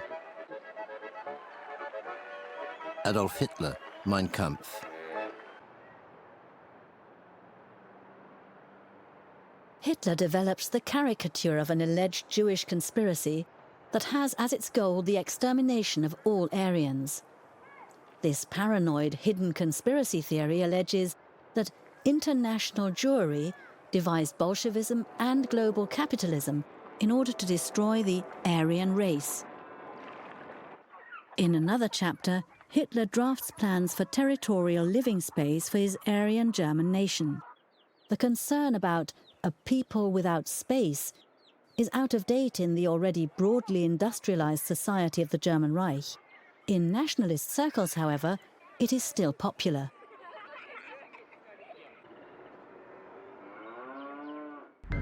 We are stopping the endless German movement southwards and turning our gaze towards the land in the east. If today we speak of new land in Europe, we can primarily only have in mind Russia and her vassal border states. Adolf Hitler, Mein Kampf. The first edition of Mein Kampf is published by the NSDAP's EAR publishing company and runs to 392 pages. Diary, October the 14th, 1925. I am finishing Hitler's book. With great excitement. Who is this man? Half plebeian and half god. Is this really Christ or just John the Baptist? Joseph Goebbels. The few authors who really took the time to read Hitler's book mocked the pompous style of his writing, his so-called prose, rather than dealing with his political program. Stefan Zweig. In the year 1945, the US military psychologist Gustav Mark Gilbert interrogates Rudolf Höss, the commander of the Auschwitz concentration camp, in his prison cell. To find out where the anti-Semitism came from, I asked him how he had arrived at his anti-Semitic views. He said for years he had read Goebbels' weekly editorials, as well as Rosenberg's The Myth of the 20th Century, and of course, Hitler's Mein Kampf. Gustav M. Gilbert, Nuremberg Diary. On November the 23rd, 1923, a ban had been issued against the NSDAP. All of the party's holdings were confiscated, the administration in Munich shut down, and the party's newspaper, the Völkischer Beobachter, banned. During his imprisonment, Hitler allows the party to disband so that no rival can fill his post. Ludwigslust in Mecklenburg. This German federal state is an early stronghold of nationalist power. Hitler is not directly involved in party politics while in prison. Members of the movement link up with other nationalist forces, presenting them together as one single list of candidates in national elections on May 2nd, 1924. The list performs exceptionally well in Mecklenburg-Schwerin, where it gains 21% of the vote. The positive results convince Hitler to take power in future by legal means. Report of the Württemberg Emissary, December the 20th, 1924. The State Supreme Court has now overruled the appeal by the prosecution against the decision of the District Court, thereby granting probation for the remainder of the sentence. Karl Moser von Vilseck. Hitler's remaining sentence of 3 years, 333 days, 21 hours and 50 minutes, is waived according to the pedantically exact court records.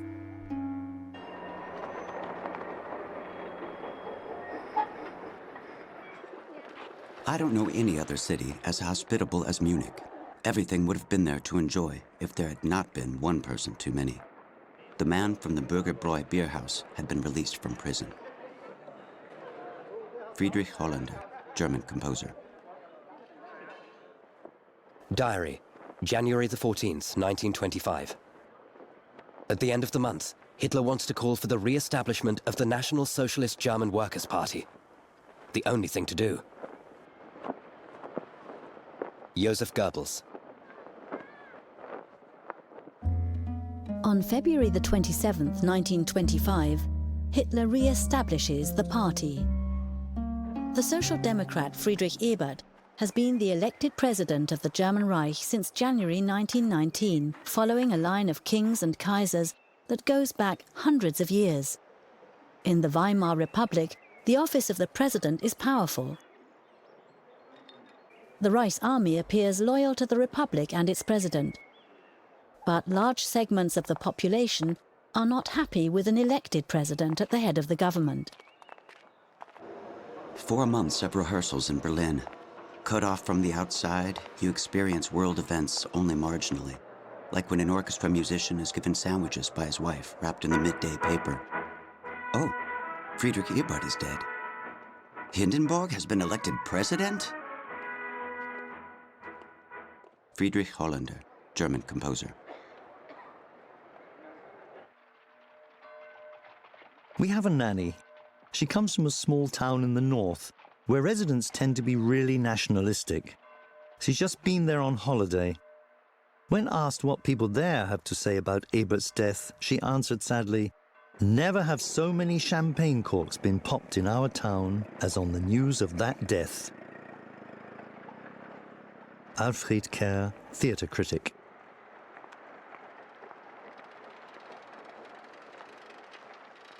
In the first round of elections for German president, on March the 29th, 1925, Erich Ludendorff is the candidate of the newly formed NSDAP and other nationalistic groups. He only receives 1.1% of the votes. When Paul von Hindenburg enters the race in the second round of voting, Adolf Hitler orders his party to support the aging 77-year-old army general. Hitler is now unquestionably the sole leader of the national camp. Diary, April the 26th, 1925. Willy's 52nd birthday. At 10 o'clock the election began. 86 Hindenburg, 28 for Marx, 11 for Thälmann was the final result. In the school building, right and left were united by alcohol and sang patriotic songs. Henriette Schneider.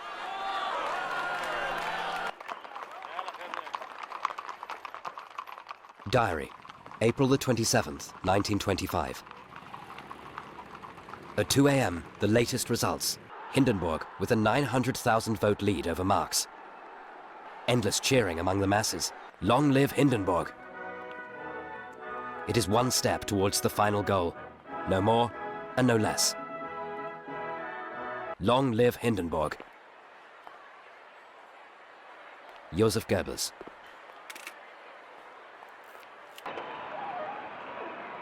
The election of Hindenburg as German president divides the Weimar period into 2 chapters. This closes the first, which you could probably, at a stretch, call revolutionary. And at the same time, it opens the second, which could best be described as a moderate restoration. Julius Leber, SPD member of the Reichstag. Diary, April the 26th, 1925. Hindenburg elected. Is he the man that Germany needs at this time? Is he not too old? Too easy to influence? Bella Fromm, German Jewish journalist.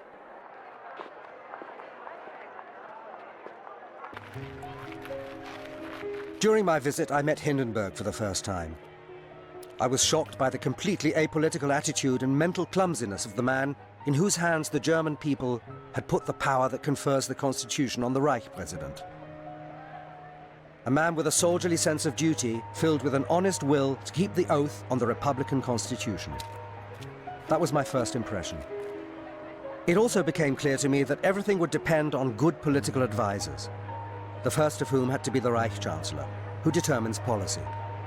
That he was not always granted such advisors, so that he finally succumbed to the whisperings of short-sighted plotters, was disastrous both for himself and the German nation. Otto Braun, Social Democrat, Prussian Prime Minister. As soon as Hitler gets out of prison, he re-establishes the NSDAP. After his imprisonment, he decides to take power by legal means instead of attempting a further coup. As the unquestioned leader of the NSDAP and the national camp, he develops the party into a powerful movement. The NSDAP attracts mainly young people and offers an alternative to the established bureaucratic parties. As the economy recovers in the late 1920s, the NSDAP stagnates. But with the crises at the beginning of the 1930s, Hitler's party regains popularity. Hitler loses the election for president. But in the next parliamentary elections, the NSDAP becomes the strongest party. Nevertheless, Hindenburg still refuses to appoint him Chancellor. Hitler must rethink how he can come to power.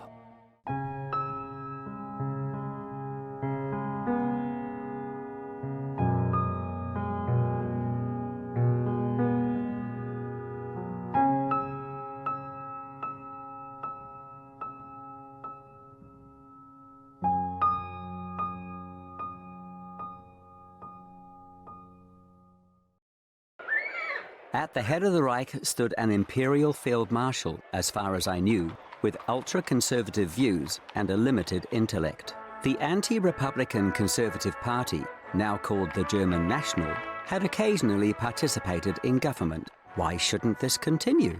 Pursue further consolidation. Where were the alternatives? The communists would never come to power, certainly not the National Socialists. Goloman, student. Diary, November the 28th, 1926. Departure Monday morning. Arrival in the afternoon in Essen. Straight to the boss. He's happy that I've come. To the auditorium. A huge hall, filled to bursting with people. Hitler comes in. Then he speaks for 2 hours. He was the Führer again, for whom it is a real pleasure to fight. Joseph Goebbels, NSDAP leader of Berlin. After imprisonment in Lansburg, Hitler becomes the sole leader of the nationalist movement. He feels chosen by destiny to show Germany the way to national salvation. Although the party remains unsuccessful at the polls and membership increases only slowly, the personality cult around Hitler is growing.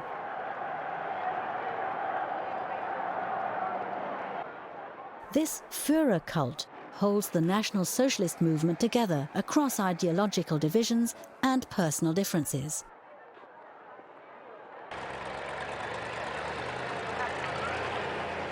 The salute, Heil Hitler, also began to take hold at about this time. It originally came from the harmless greeting, Heil so-and-so, something you'd say to people in sporting or cycling clubs without using their names. Ernst Hanfstaengl, Hitler acquaintance. Letter from Marga to Heinrich Himmler, March the 2nd, 1928. Dear sweetheart, earlier on I tried to imagine how you looked as a boy. Do you have any pictures? Why are you going to a Hitler meeting? You know what he has to say. Sweetheart, I kiss you, your little wife.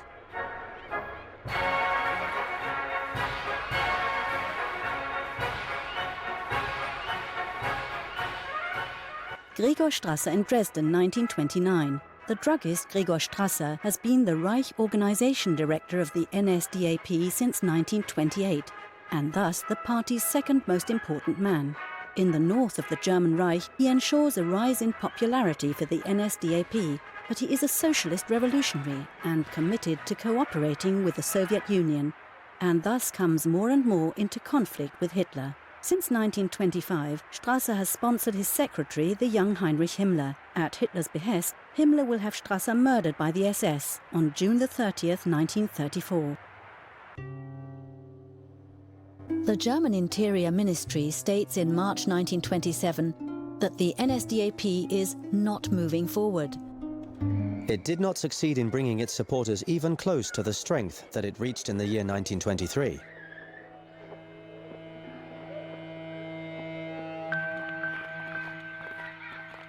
Hitler had failed to reach the middle class himself. Now, when the middle class fell with the Mark and were later exasperated by the world crisis, he offered himself as their savior. Depressed, they wanted dreams. He offered them dreams for the moment and security for the future. He made them fight, and they made him a god, the god of the petty bourgeois, precisely because he thought and spoke what was inarticulate in their minds. Stephen H. Roberts, Australian historian who lived in Germany during the 1920s.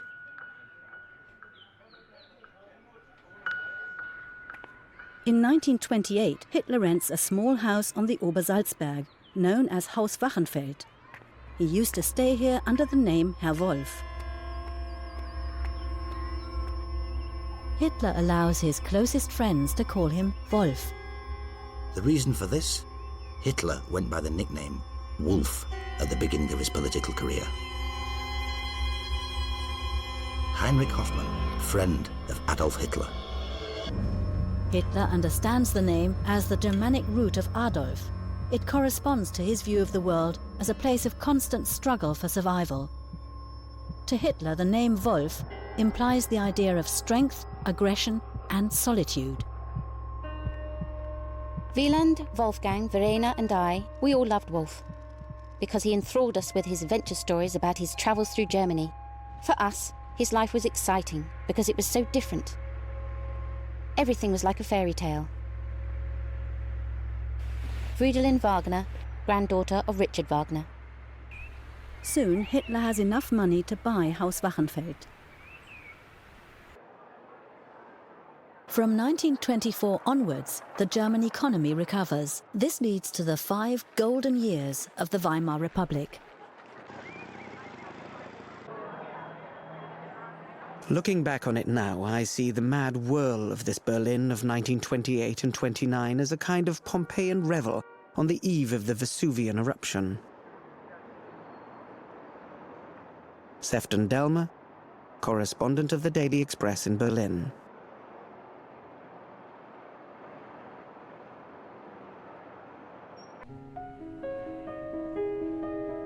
Diary, September the 19th, 1928.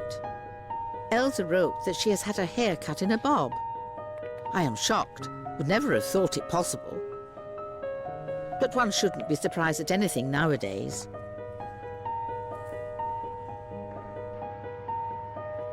Diary, October the 3rd, 1928. Yesterday, Elsa visited, cheery and gay. Her bob suits her extremely well. Nevertheless, to me it looks awful and will remain so. Henrietta Schneider, housekeeper, East Prussia. The Nazis hated culture itself because it is essentially international and therefore subversive of nationalism. Christopher Isherwood, British-American writer.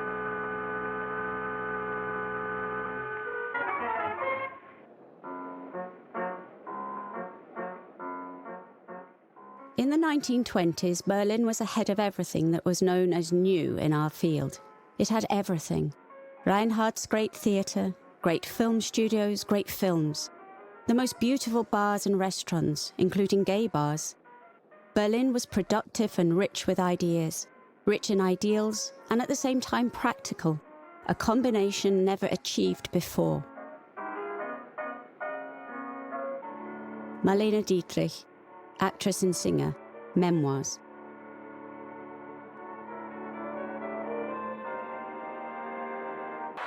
If Maestro Klemperer takes the tempi differently than Furtwängler, if a painter adds to a dusk a hue, which one cannot even in bright daylight perceive in Pomerania, if one is for birth control, if one builds a house with a flat roof, this is all cultural Bolshevism, as is showing a cesarean section in a film. Cultural Bolshevism is practiced by the actor Chaplin, and if the physicist Einstein asserts that the principle of a constant speed of light can only be invoked where there is no gravity, this must also be cultural Bolshevism, and a personal favor to Mr. Stalin. Karl von Ossietzky, publisher of the Weltbühne magazine.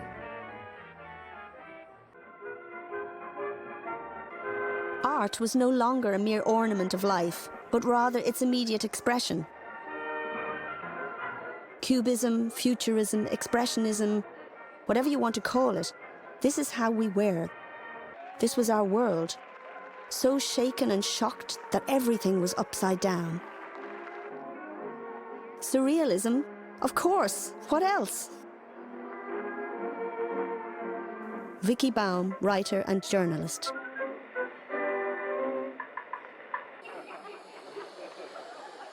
I met Hitler personally for the first time in early October 1927. He was accompanied by Rudolf Hess. In the hotel, Hitler immediately went to his room.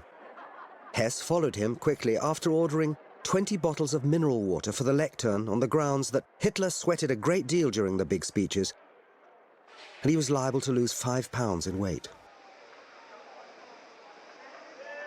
Albert Krebs, provincial NSDAP leader, Hamburg.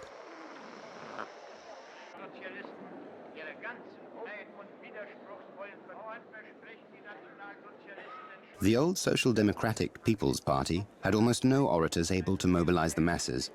While the National Socialist speakers whipped their followers into a frenzy, the Social Democrats tormented their listeners with figures, statistics, and evidence. Julius Leber, editor-in-chief, Social Democratic Lübecker Volksboten newspaper. Durch Fleiß, durch Lernen und ich kann sagen durch Hungern. Langsam durch den Versailler Vertrag planmäßig eingeleitete Gespenst des asiatischen Bolschewismus. Und ich hatte damals den Entschluss, größere Erkenntnis zu überwinden. On November the 16th, 1928, for the first time after the ban on public speaking in Prussia has been lifted, Hitler speaks in the Sportpalast in Berlin, allegedly in front of 18,000 supporters.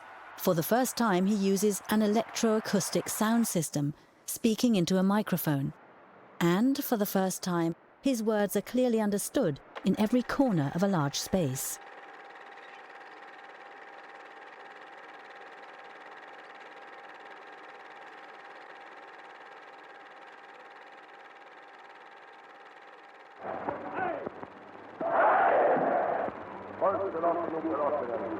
Sieg oder Niederlage, der Mittelstand verelendet, die Finanzen.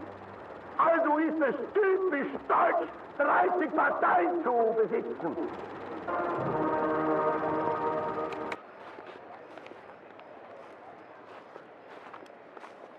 Between 1925 and 1929, Hitler's small political movement is marked by activism, dynamism, enthusiasm, youthfulness and strength. Nearly 60% of new party members are under 30 years old.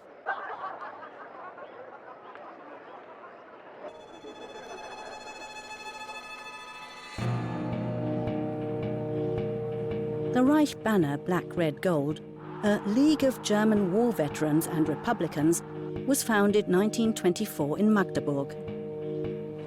In 1932, the banner has more than 3 million members. At first, people laughed at the parades, the meetings full of incidents and brawl. But it soon became clear that neither the underlying ideology nor the wild determination of its representatives had been correctly estimated. The workers' movement mobilized its forces, increased the supporters' activity and created defences in the form of the Reich banner black, red, gold, the Iron Front and special protective formations called Schufos. I was one of the younger driving forces and very committed to all of this. Wilhelm Matthau, Social Democrat, Königsberg.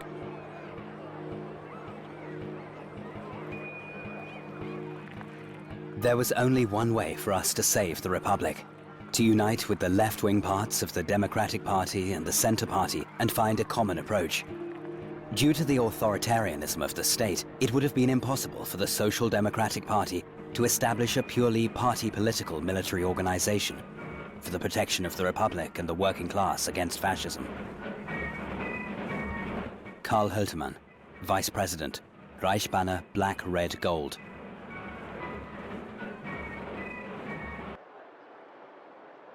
By the way, you could buy a pistol, a 7.65 caliber, factory new, for a giveaway price.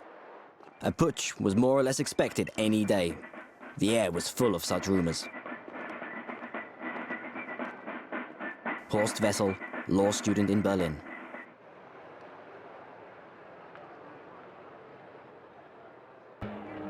And of course we gave ourselves military training, but not in order to overthrow the state, but to defend ourselves. Police and fascist thugs kept attacking demonstrations and disrupting meetings. We had the Red Front Fighter League and the Red Youth Front. In the evening, we practiced judo on the banks of the River Elbe and learned how to move around in groups safely and unobtrusively at night. We never sought or provoked brawls. We just defended ourselves against raids and often got beaten up. Horst Zindermann, communist youth official, Dresden, before daylight.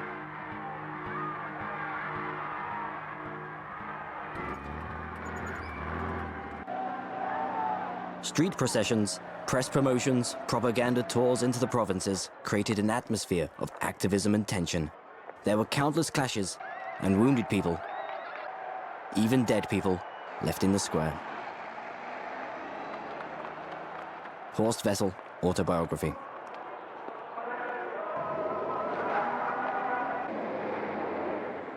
In February 1930, one of the casualties will be the Berlin student Horst Wessel.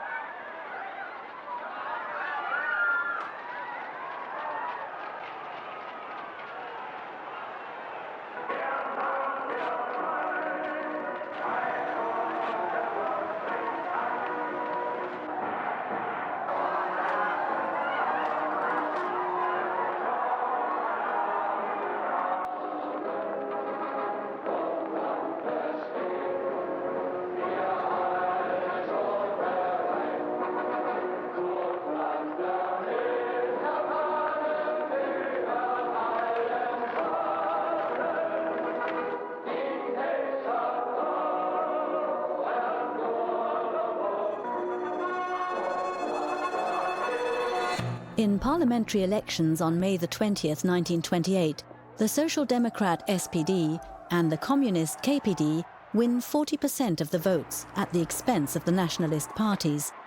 The NSDAP earns only 2.6% of the votes and 12 seats.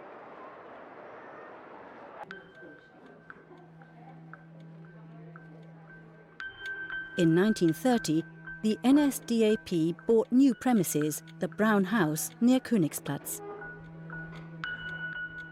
The money for the purchase is donated to the NSDAP by industrialist Fritz Thyssen. Hitler will have Thyssen arrested and jailed at the end of 1940.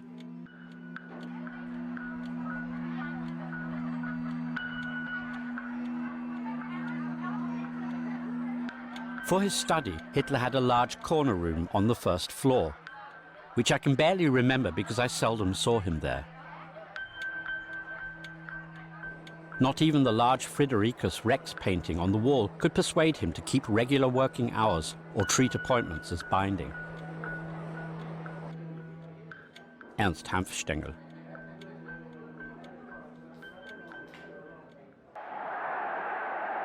Despite the lack of political success, the party stages spectacular rallies, first in Munich and Weimar, then from 1927 onwards, exclusively in Nuremberg.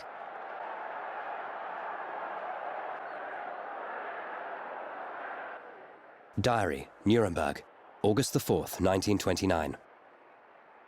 A stampede of people that exceeds our wildest hopes. Outside, the drums are already booming. Torchlight processions, endlessly long. Joseph Goebbels, NSDAP leader of Berlin.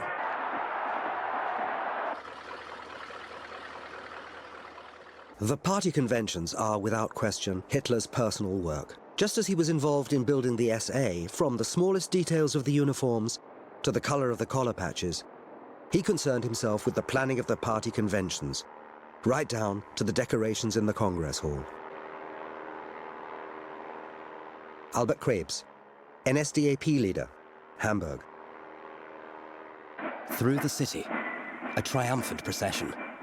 Everyone cheering and throwing flowers. March past, almost 4 hours. A sea of joy and flowers. Joseph Goebbels.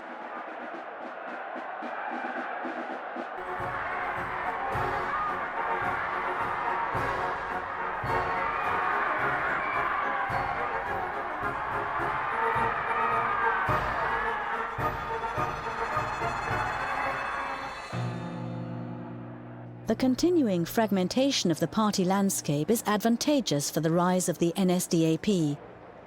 In elections, they win more and more support from the splinter and protest parties.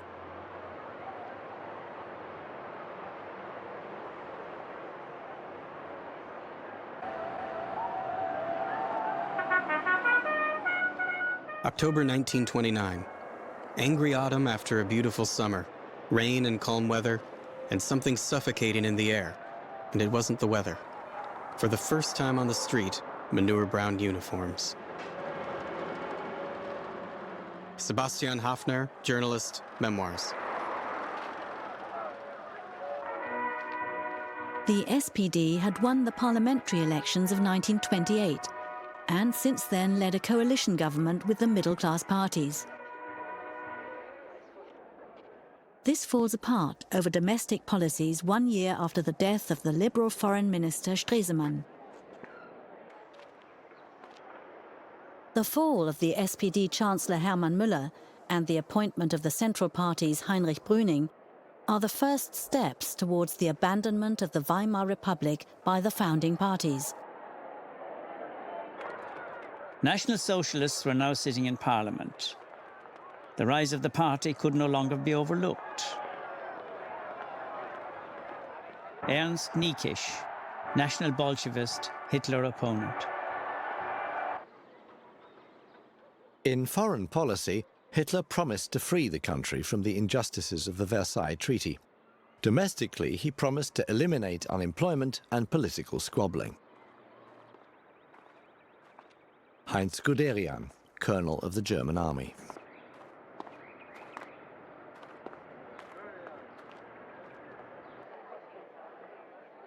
In 1930, Chancellor Brüning convinces President von Hindenburg to dissolve Parliament and call for new elections 24 months early.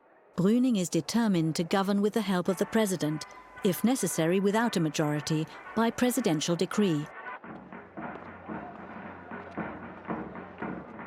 Following the example of Italy, at the end of the 1920s, movements which are called fascist are gaining strength all over Europe. In some Eastern European states, dictatorial governments rely on the support of such factions. A union of fascists is also established in the UK, a party demonstration in Manchester in 1934.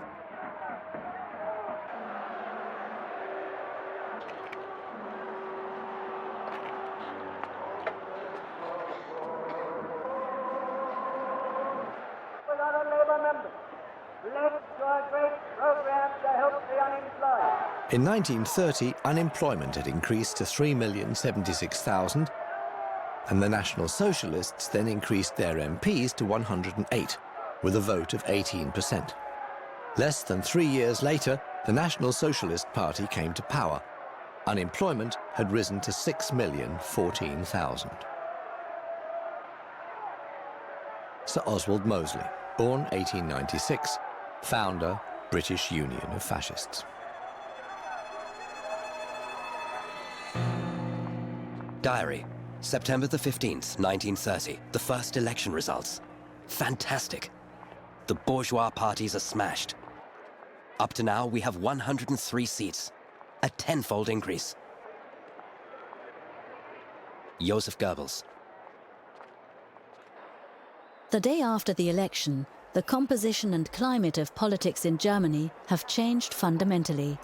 The NSDAP has risen from a Bavarian political sect to become the second biggest party, fundamentally opposed to the democracy of the Weimar Republic. The Social Democrats suffer only minor losses, mostly to the Communists. Catholic voters link up effectively with the Catholic Centre Party. They lose only a few votes.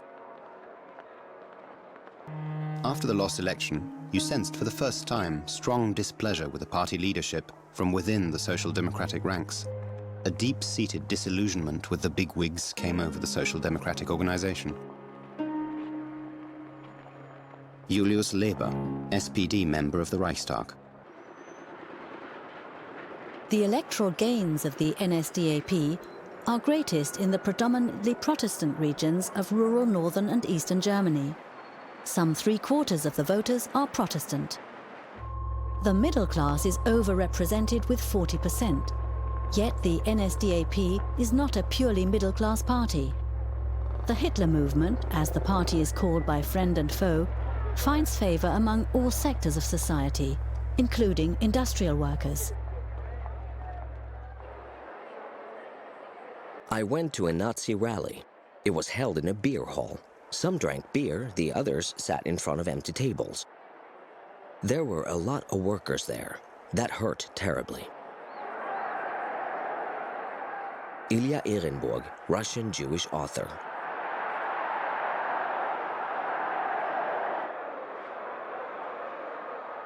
Nothing succeeds like success, as they say in English. Stefan Heim, student in Berlin.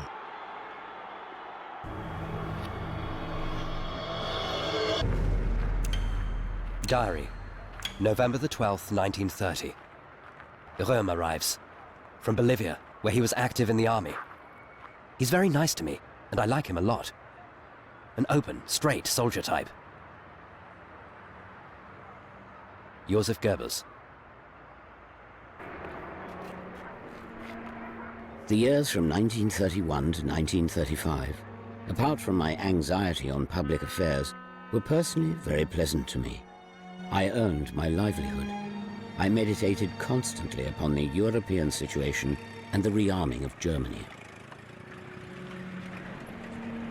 Winston Churchill, the Second World War.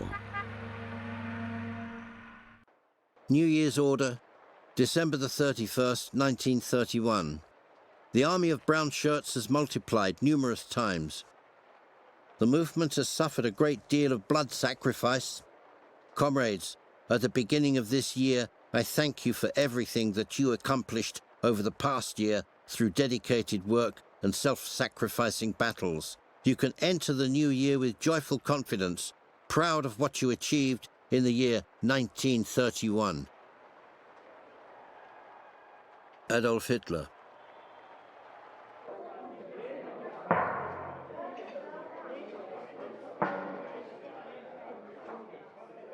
Hitler sent a really good New Year's message to the Nazis. The world will sit up and take notice. The communists will have to watch out. Henrietta Schneider, Diary. Speech to the Industrial Club of Düsseldorf, January the 26th, 1932. Summary. I see two principles ruggedly opposed to each other.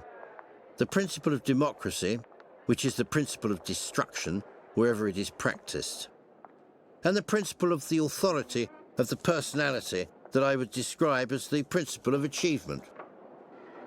Adolf Hitler.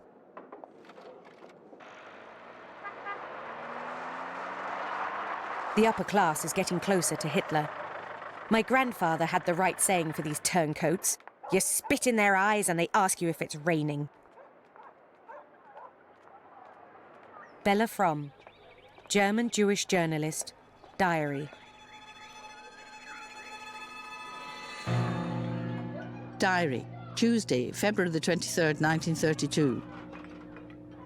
After coffee, Frau Knispel appeared with the news that Hitler is standing for the German presidential elections. Henrietta Schneider. After an internal party discussion in Munich on February the 2nd, Adolf Hitler decides to run in the first round of voting in the German presidential elections of March 1932.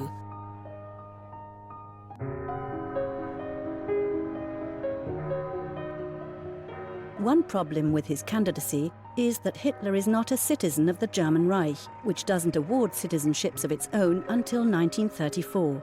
Whoever has or gains citizenship of one of the 24 German states is a citizen of the Reich. Thus, Thomas Mann, for instance, has citizenship of the free Hanseatic city of Lübeck and a corresponding passport. By law, Hitler was stateless, because bureaucratic chicanery on the one hand and personal negligence on the other had repeatedly delayed his proper naturalization. Now, however, settling this question was merely a formality once it had become possible for the Brunswick provincial government, made up of Nazis and German nationals, to arrange automatic German citizenship for him at any time by means of a pro forma appointment to some position in the civil service. Ernst Hanfstengel, head of the NSDAP Foreign Press Bureau. In the states of the German Reich, a civil servant automatically becomes a citizen and thus a German national. This also happened to the Swiss Albert Einstein, against his will, who had become a Prussian official in 1917. Hitler was entrusted with doing the job of a clerk for economic affairs of the state of Brunswick at the Brunswick Embassy in Berlin, an office he never held. It is thus all the more surprising that Adolf Hitler nevertheless re-registered his official place of abode as Brunswick. After all, for 1.5 years, Adolf Hitler appeared in the official list of inhabitants of Brunswick and deregistered on September the 16th, 1933 as Reich Chancellor, Berlin, Wilhelmstrasse.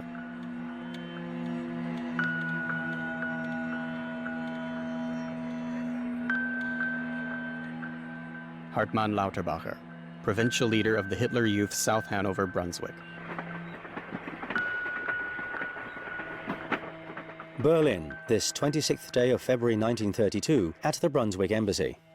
Today, Adolf Hitler appeared before me, who, according to the decree of the chairman of the Brunswick State Ministry and the Brunswick Minister of Finance of February the 25th, 1932, is now present as a senior civil servant employed by the state of Brunswick. After being informed of the requirements, he took the mandatory oath of service. I swear loyalty to the Constitution of the Reich and the state, obedience to the laws and conscientious fulfillment of my duties. Adolf Hitler. Read aloud and signed, Adolf Hitler, senior civil servant. Letter to the Embassy of Braunschweig in Berlin, February the 28th, 1932. Reference, leave. I hereby request you to grant me leave until the end of the presidential election campaign. Respectfully yours, Adolf Hitler.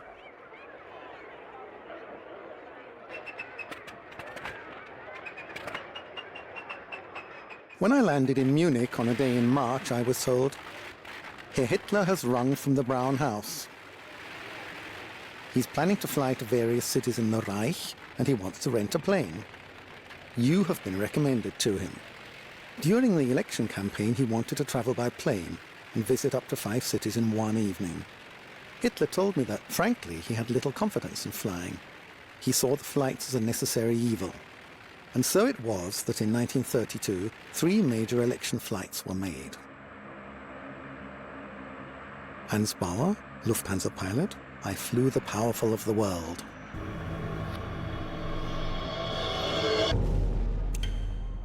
Diary, Berlin, February the 16th, 1932. What a strange country in which the presidency must be decided between Thälmann, Hitler or Hindenburg.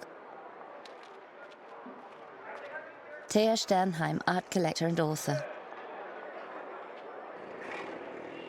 Hindenburg was meant to serve as a shield against Hitler's rise. That was also the reason why the Social Democrats supported his re-election in 1932. Paul Löbe, Social Democrat, President of the Reichstag.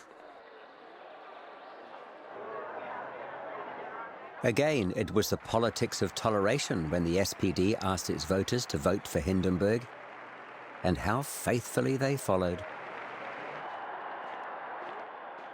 Golo Mann, Memoirs and Thoughts. Diary, Monday, February the 29th, 1932. Who will win? Henrietta Schneider. Election campaign flight, April 1932. Soon Hitler had sunk into morose apathy. He just sat there, staring gloomily out of the window, wads of cotton in his ears. A complete contrast to the glad-hand extrovert man at Tempelhof. Sefton Delmer, British correspondent of the Daily Express in Berlin. We must have visited each of the major cities once, if not several times. And afterwards it was always claimed that Hitler was the first German politician to come to power who knew the country inside and out. Ernst Hanfstaengl.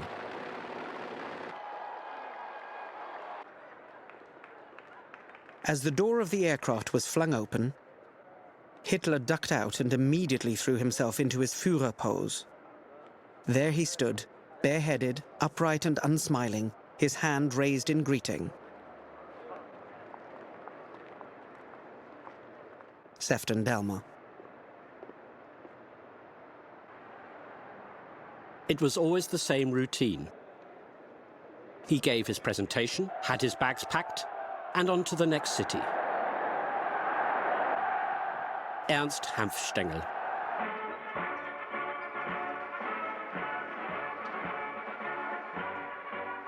He gave 4 or 5 speeches a day and flew from one rally to another.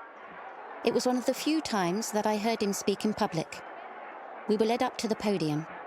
We tried hard to stay awake until the Führer's plane arrived late. Minutes later, he began his speech.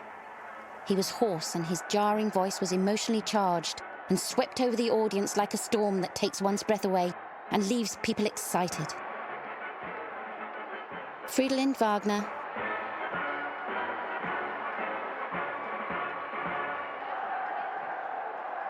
Diary, Weimar, April the 10th, 1932, Sunday. Second round of voting in German presidential election.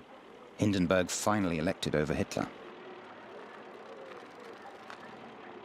Harry Graf Kessler, publicist and diplomat. When the victory of a tired, senile, not overly bright old soldier like Hindenburg over an obnoxious, hysterical social climber is the best that we can get, it's good night, Germany. Vicky Baum, writer.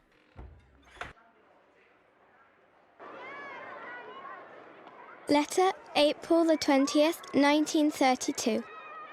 My dear Mr. Hitler, for your birthday, we are sending you our best wishes from our warm children's hearts. When we told our parents that it was a pity we couldn't do anything for you because we're only 10 and 5 years old, our parents said you can pray for Adolf Hitler every day, and we'll be doing that every evening.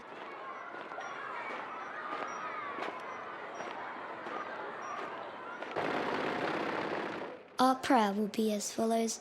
Oh God, may your blessing accompany Adolf Hitler wherever he goes. Give him the strength to free the fatherland, soon with a strong, good hand.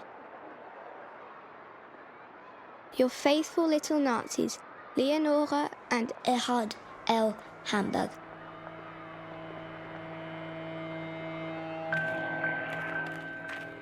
I myself have no instinct for the character expressed in faces. For a long time, I have had a not very pleasant, yet not strongly unpleasant impression of Hitler in photographs. Ludwig Quidder, German Nobel Peace Prize laureate, 1927.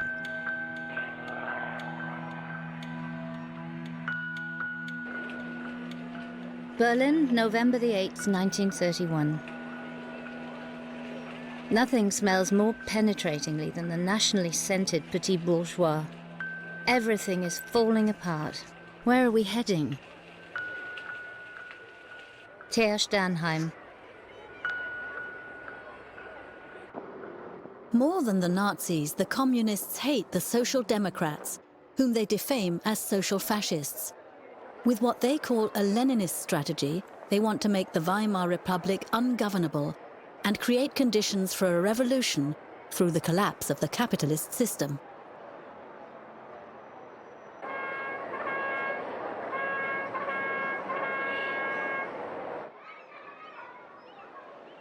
Diary, May the 31st, 1932. Lotte is coming on Sunday. She's planning a trip with Karl to Westerland. Yesterday, Brüning resigned. Now what? Henriette Schneider. Open letter to Theodor Leipart, German Trade Union Confederation. Ernst Thälmann, Communist Party of Germany. Otto Wels, Social Democratic Party of Germany. We, the undersigned, observe the development of political events with the impression that we are approaching a dreadful threat of fascisation. In our view, this danger can be eliminated by the merger of the two major workers' parties in the election campaign. The responsibility lies with the leaders. Only the obvious desire of the workers to stand together should be decisive. Albert Einstein, Heinrich Mann, Käthe Kollwitz. The hero of Tannenberg, the hero of the German Republic, had a dull spirit, our grumpy field marshal with his robust conscience. With truly Germanic blind loyalty, he betrayed the pious Chancellor to whom he owed his power. Brüning was fired. His successor, the comparatively liberal General von Schleicher, was soon the target of wild intrigue. Klaus Mann, son of Katja and Thomas Mann. In June 1932, Franz von Papen, on behalf of Reich President von Hindenburg, forms a right-wing conservative cabinet, which is without a majority in parliament. The new Chancellor hopes for the support of Hitler and, according to Hitler's demand, asks the Reich President to call new parliamentary elections on July the 31st. For far too long, we had been content with laughing and joking about the house painter Hitler. Karl Zuckmayer, German-Austrian dramatist. Diary, Sunday, July the 31st, 1932. The hatred of the parties is awful. At 10 o'clock, the elections begin, without Wilhelm. He is plagued with neuralgia. Henriette Schneider. The triumph of the National Socialists in the July elections of 1932 is a Pyrrhic victory, although all forms of propaganda have been exhausted, leaving the party deeply in debt. They have barely increased their vote over the elections of the spring.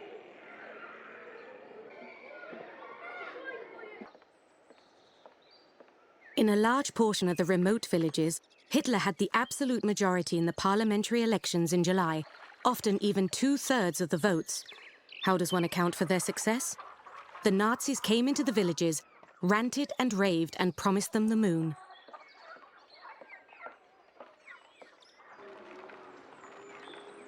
Maria Leitner, German-speaking Hungarian journalist and communist.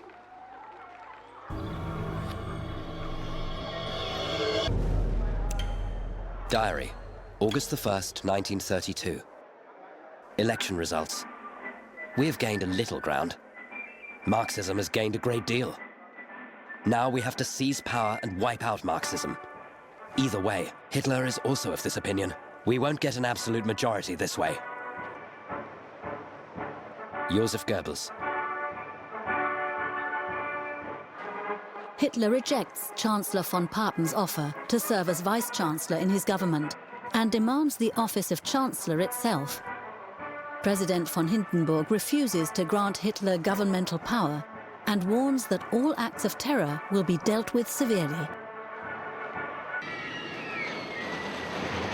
As almost all the major parties in the Reichstag want to bring down von Papen's government, Reich President von Hindenburg dissolves the newly elected parliament in September and calls new elections on November the 6th, 1932. Diary, Wednesday, September the 21st, 1932. I'm following political developments in a state of pleasant titillation and yet numbness. I literally have no sympathy for any of those now wrestling with each other. Viktor Klemperer, Professor of Romance Studies, Dresden.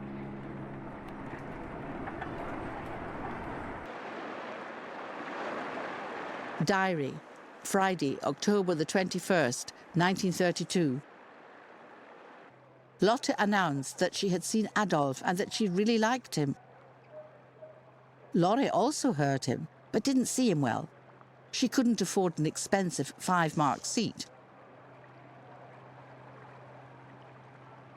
Henriette Schneider.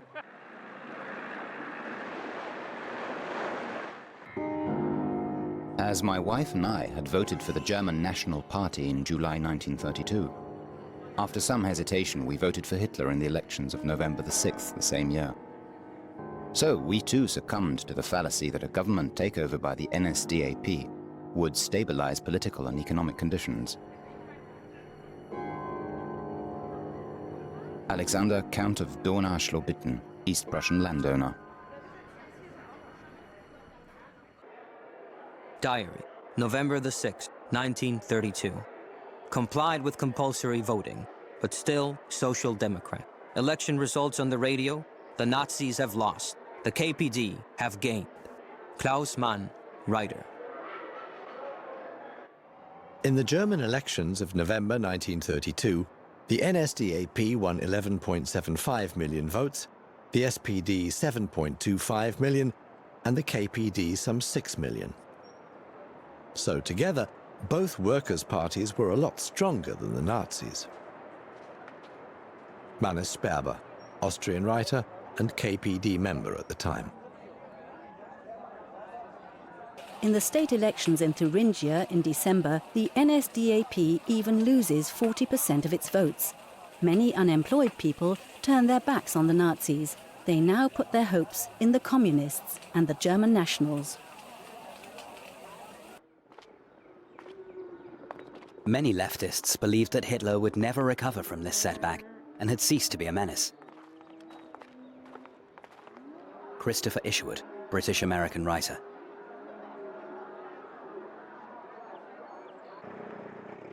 Despite knowing better, left-wing intellectuals continued to enjoy their feeling of steady advancement.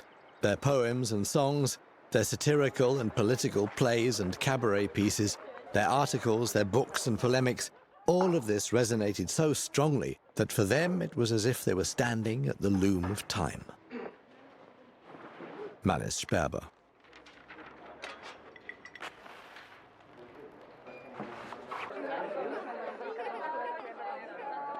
Hitler doesn't win the election after achieving a majority, but despite losing votes in the parliamentary elections of November. He needs the support of reactionary allies in high places. They believe that with Hitler's help, they can eliminate the communists and social democrats. These forces succeed in a few short weeks in bringing the German president around, who, thanks to the Constitution, is very powerful. Snow was already falling heavily, and the shop windows were festively decorated. It was hard to get through the crowds thronging the sumptuously bedecked department stores. The new General Chancellor did not dissolve the Reichstag at all. So, thank God, there were no new elections. The people were allowed to celebrate Christmas and New Year's Eve in peace. There was knee-high snow in the streets, and the rush of the hungry unemployed to do the work of removing the snow was so strong that there weren't enough shovels to go round. Oscar Maria Graf, writer, From My Life.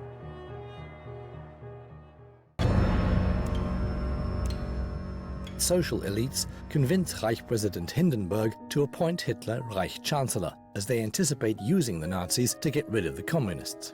They also believe that they can control Hitler, as he needs the conservative parties to form a coalition.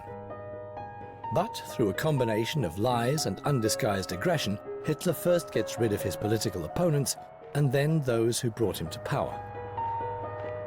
But to obtain sole power, Hitler still has to eliminate those leaders within the NSDAP itself who could pose a danger to him.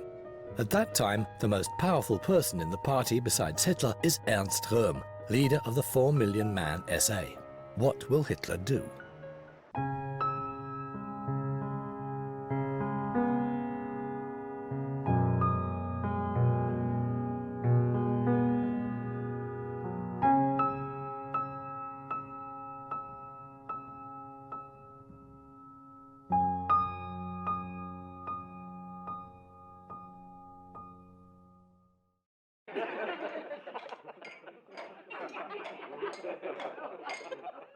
January the 1st, 1933. Hitler was in a good mood that evening and talkative, like in the old days. Before he left, he added to his entry in the guest book, "On the first day of the new year." Then he looked at me and said, with suppressed excitement, "This year belongs to us." Ernst Hanfstengel, head of the NSDAP Foreign Press Bureau. The party had overshot its peak and was immensely in debt. According to Otto Strasser, it was some 11 million marks. Theodor Duesterberg, leader of the Stahlhelm Soldiers Association.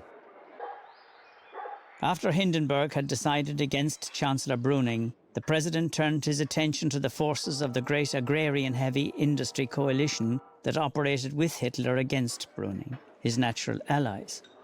He took their view of Hitler. The reconstruction and further expansion of the great agrarian and heavy industry positions of power was to be taken forward.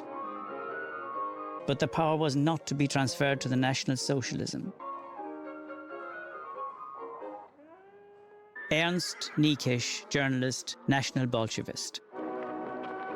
Diary, Monday, January the 30th, 1933. Elsa came back from school with the cry, "Heil Hitler!" Then we knew Hitler had become German Chancellor, at last. Henriette Schneider, housekeeper, East Prussia.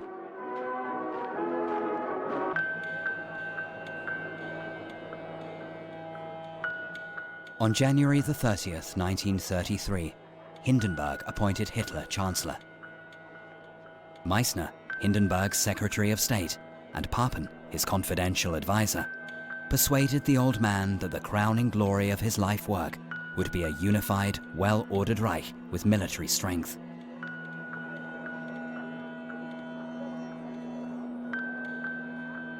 He believed them. Erich Koch-Weser, liberal German politician in exile in Brasilia.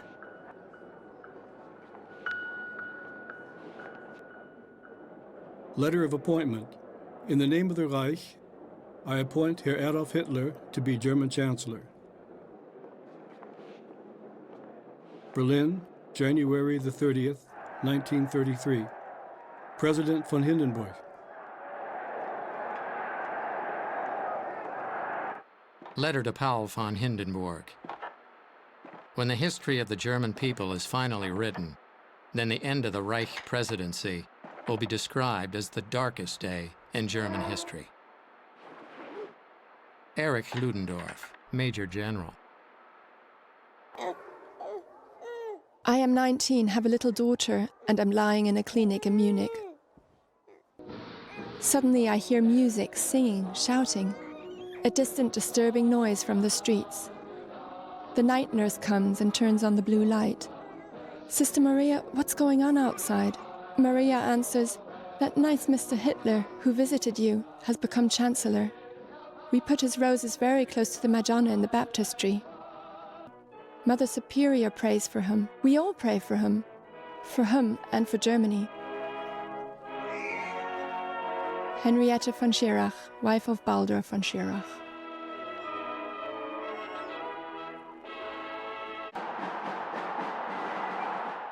Diary, Tuesday, January the 31st, 1933. In Berlin, there was a lot of cheering during the night. The crowd moved past Hindenburg for 3.5 hours. A huge torchlight procession. Henrietta Schneider. This Dr. Goebbels is a wizard, Hitler said to me. Where did he get so many torches in such a short time? Heinrich Hoffmann, photographer. A fragment of film developed with an early Agfa colour film process. It shows thousands of extras recreating the torchlight procession through the Brandenburg Gate. It's supposed to remind viewers of January the 30th, 1933. Hitler doesn't seize power, nor is it transferred to him. Hitler obtains sole power through lies and continued broken promises to other parties. He swears to uphold the Weimar Constitution and to comply with the Articles. He deceives the mighty German president, the elites who are now collaborating with him, the voters, and the world community. Our fanatical belief in victory had to wear down our opponents over time. We marched triumphantly through the Brandenburg Gate and will one day go down in history as the pioneers and heralds of a new, better era. Gustav Heinz, Berlin essay man. That the Nazis are enemies for everything dear to me, I was not for a moment mistaken about that. Where I was completely mistaken was how terrible an enemy they would become. Sebastian Hafner, journalist, Memoirs. Radio address, February the 1st, 1933. Now, German nation, give us 4 years, then you can judge and sentence us. Adolf Hitler, Reich Chancellor. Diary, Friday, February the 3rd, 1933. Red terror is everywhere. You can't get used to Hitler. Henrietta Schneider. The majority of his ministers were members of the German National People's Party. He utterly despised the party and was convinced that he would one day be able to rid himself of them. To be able to carry this out, he set one condition to which the German president also agreed. He wanted the power to order new elections. Ernst Niekisch.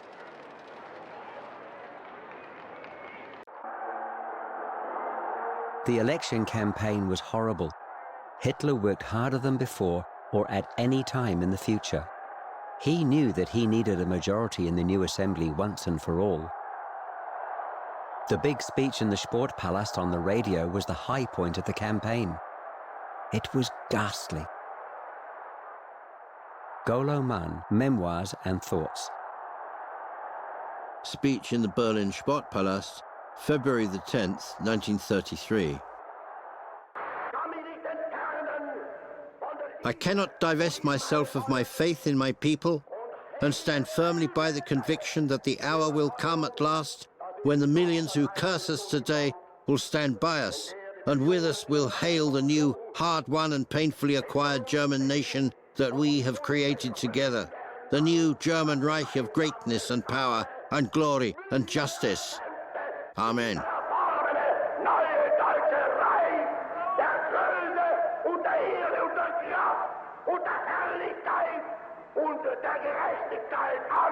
Adolf Hitler, Reich Chancellor. Diary, Wednesday, March the 1st, 1933. It was announced on the radio yesterday that the Reichstag building was on fire. A Dutch communist has confessed. Henrietta Schneider. At first, I didn't think that it was the communists either. But later, when I met the men who must have known, I never managed to find out who was really behind this. Fritz Wiedemann, war comrade, later adjutant to Adolf Hitler.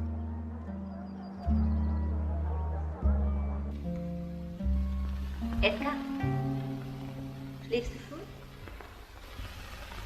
I had decided to finish my last film, The Burning Secret, from a book by Stefan Zweig, and then go to France. The premiere of the film had the misfortune of being on the same day as the Reichstag fire. Everyone in Berlin was laughing about this coincidence. I had to leave because the SA was after me. Robert Seldmack, German Jewish film director. Mutti, Mutti. On Saturday, March the 4th, 1933, the Führer's aircraft Richthofen lands at Devaux Airport in Königsberg. Winter still has East Prussia in its grip. Despite the bitter cold, the SA have mustered for the reception. The Chancellor, Adolf Hitler, will give a speech in Königsberg today and is accompanied by a large entourage, including a Hohenzollern prince. August Wilhelm, known as Auvi, is the fourth eldest son of the exiled emperor and an ardent Hitler supporter. Hitler's speech is broadcast on all stations. This coming Sunday is the Reichstag election.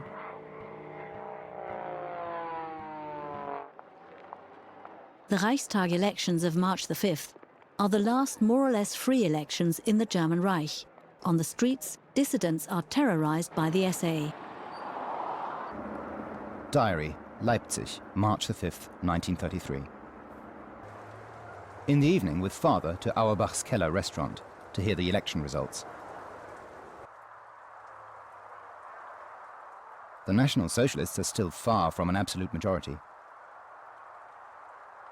Together with the traitors of the Black-White-Red Party Alliance, at 51.8%, they have a slight majority. Erich Ebermeier, writer.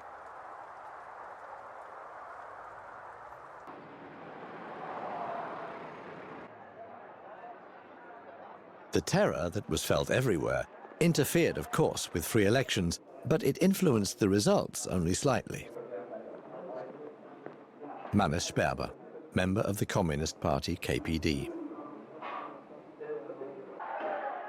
In the elections, the NSDAP profits from the high turnout of 88.8%, gaining 43.9%.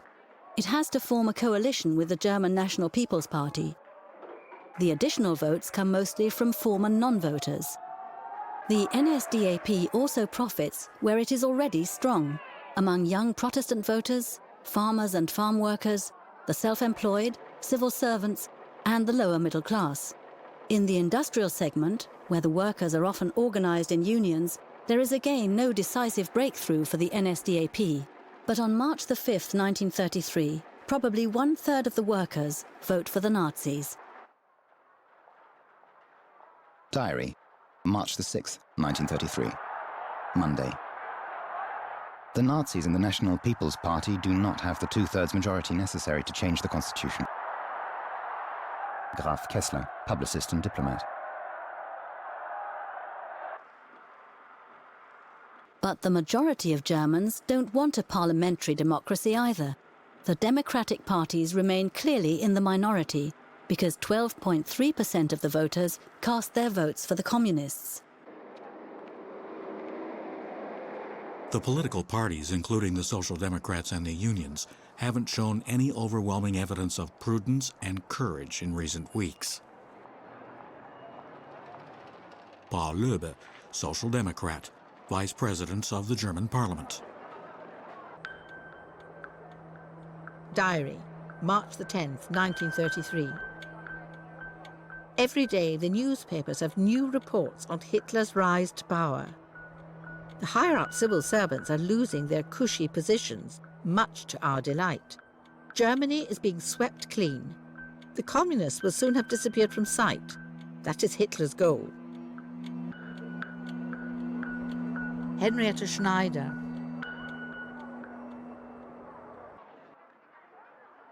After the elections, the weather suddenly turned mild. The porter's wife called it Hitler weather.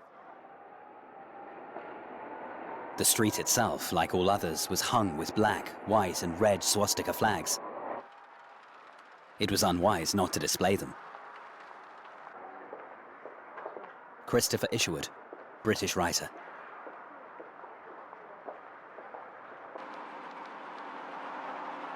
March the 12th, 1933. Press dispatch. The office of the Reichstag sent the newly elected members an invitation to the opening session.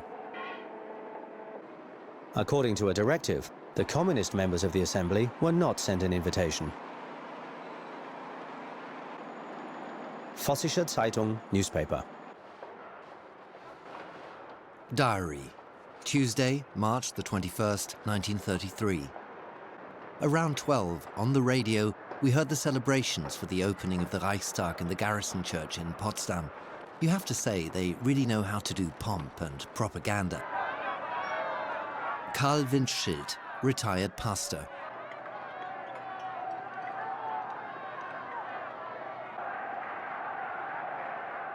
Company followed company. The city of Potsdam stood like an iron fortress in army grey from the Old Market to the Garrison Church. Across from us were the SA, the SS, and the Stahlhelm, the League of Front Soldiers. The Reich government walked with measured steps past the Guard of Honor to the Garrison Church. Chancellor Adolf Hitler led the way, followed by Vice-Chancellor von Papen. After the president had passed the honor guard, the government and the new parliamentarians, with the exception of the communists and social democrats, entered the Garrison Church. Wilhelm Ernst Bierstedt, Grenadier, First Class, report.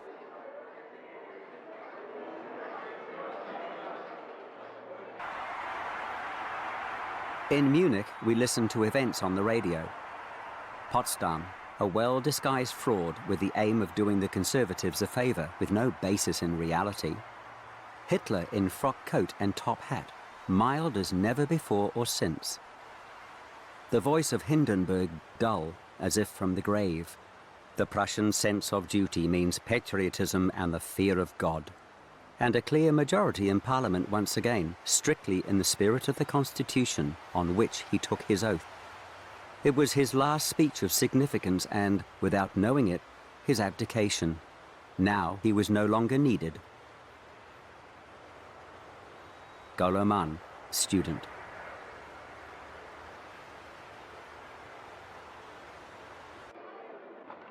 Diary, March the 25th, 1933. The Reichstag session the day before yesterday must have been terrible. The representatives had to walk through a regiment of SA people flanking the path to the chamber, a most unpleasant gauntlet. Bella Fromm, German Jewish journalist.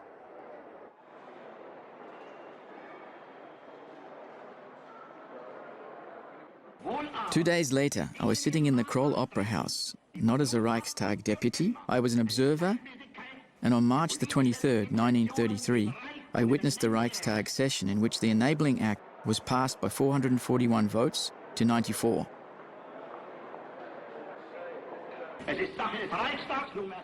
Arthur Axmann, member of the leadership of the Hitler Youth.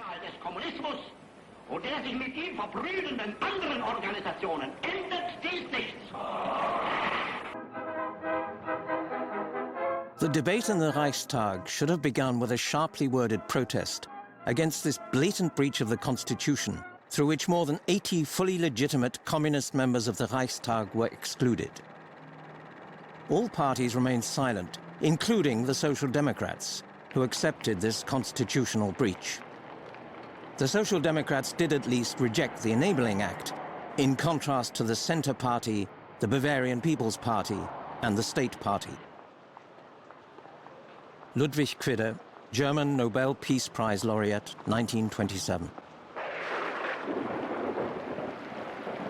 With the so-called Enabling Act, Hitler demands extraordinary powers for himself and his government, thus paving the way for a dictatorship.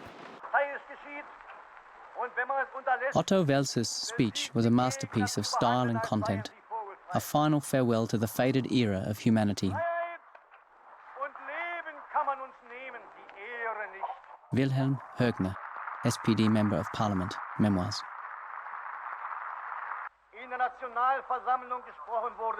The Social Democrats were the only members to vote against the Enabling Act.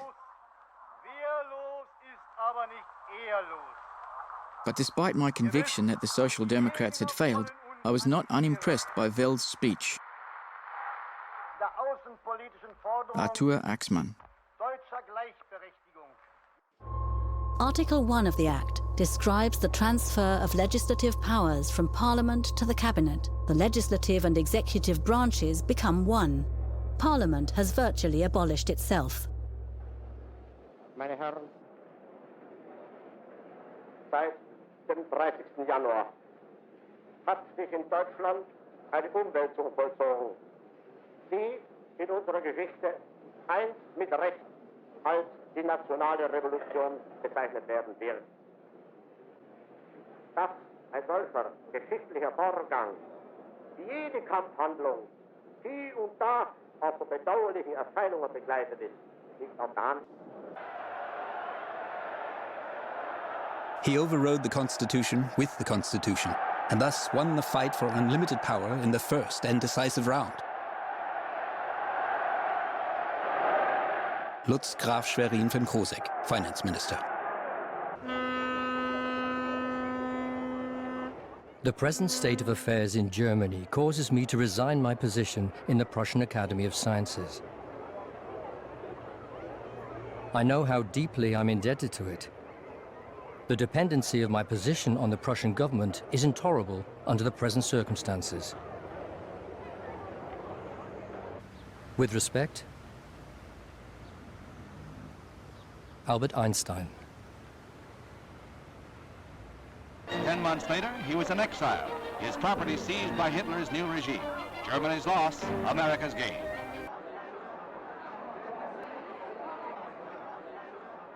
Report of statement by Hermann Göring to members of the foreign press on March the 25th, 1933. There was no one in Germany who had had even a fingernail cut off. He didn't deny that several thousand communist functionaries had been arrested, but they were treated exactly the same as other prisoners. There had also been cases where Jews had been arrested and beaten. The minister explained. The government and I will never tolerate that someone is persecuted just because he is Jewish. Deutsche Allgemeine Zeitung, newspaper, March the 26th, 1933. Diary, March the 31st, 1933. On the radio, Göring has announced the boycott of the Jews. It is scheduled for tomorrow. Bella Fromm. At each entrance stood 2 or 3 uniformed SA soldiers, who weren't aggressive, but merely reminded those shopping that this was a Jewish business. Christopher Isherwood.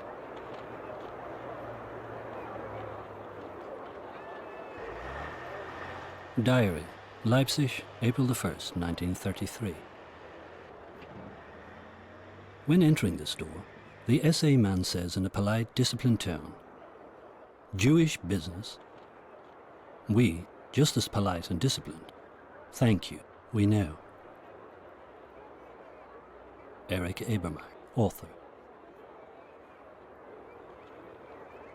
Diary, Wroclaw, Saturday, April the 1st, 1933. In all Jewish shops, one sees the windows painted with white letters about 50 to 80 centimeters high. Jew. Glued next to them, or in the process of being stuck on, are little red slips of paper. Germans do not buy from Jews.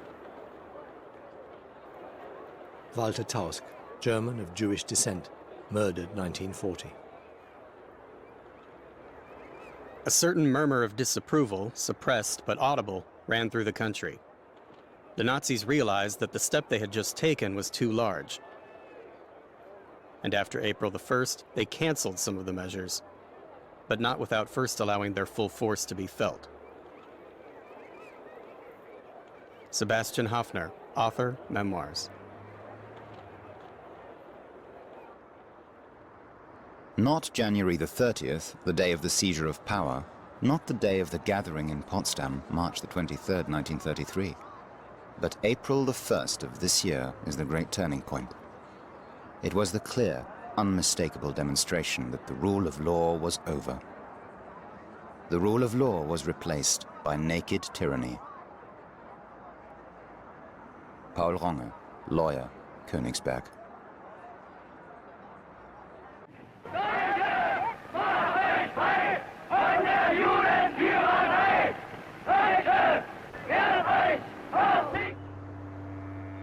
Diary, April the 1st, 1933. Difficult times. Adolf Hitler will master them. May he succeed. Henriette Schneider, Elk, East Prussia. In Berlin, wie in anderen Universitätsstädten Deutschlands, A nationwide campaign is directed at the non-German spirit, that is to say Jews and other supposedly hostile elements. On May the 10th, 1933, undesirable books are publicly burnt on Berlin's Opernplatz, opposite the Friedrich Wilhelm University. Reichsminister Dr. Goebbels spricht zur Jugend. Meine Kommilitonen, deutsche Männer und Frauen, das Zeitalter eines überspitzten jüdischen Intellektualismus ist nun zu Ende.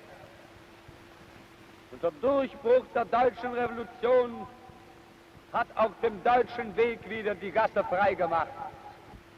Und der kommende deutsche Mensch wird nicht nur ein Mensch des Buches, sondern auch ein Mensch des Charakters sein.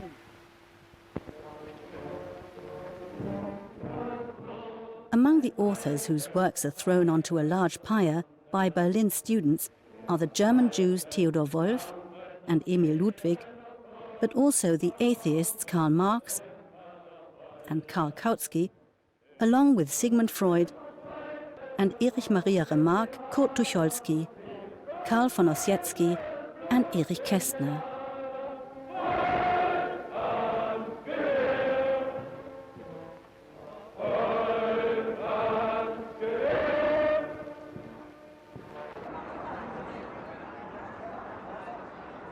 In 1933, my books were burnt with somber, solemn pomp by a certain Mr. Goebbels in Berlin. He triumphantly called out the names of 24 German writers who were to be symbolically eliminated forever. I was the only one of the 24 who had come in person to witness this theatrical impudence. I stood in front of the university, wedged in among students in SA uniform, the pride of the nation, watching our books fly into the twitching flames and listening to the cunning little liars' schmaltzy tirades. Erich Kästner, author.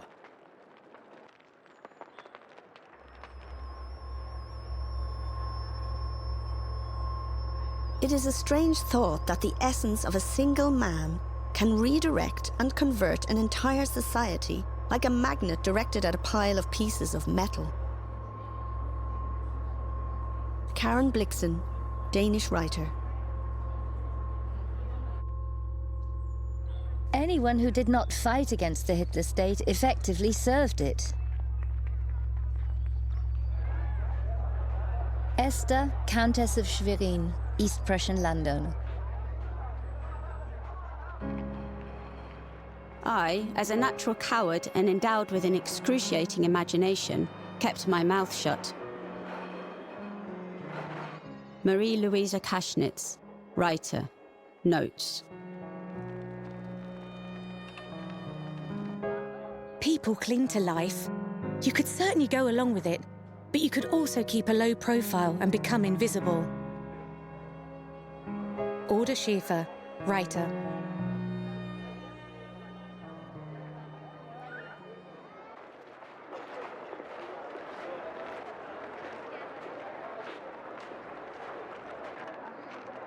Letter from prison, June the 7th, 1933. You know that imprisonment doesn't depress me at all. What could I really do outside at the moment? Shrug off the sad looks of the workers with a humiliated heart and sagging shoulders and tell them that I cannot change it either? It's better to be outwardly unfree and inwardly face the future with a proud soul. Julius Leber, SPD member of the Reichstag. The first improvised concentration camps are run by the SA, and are then taken over by Himmler's SS, thus creating the SS state. There were concentration camps in Germany at the time, including one in Oranienburg. It's true that Hermann Göring set up the first when he was head of the Prussian police.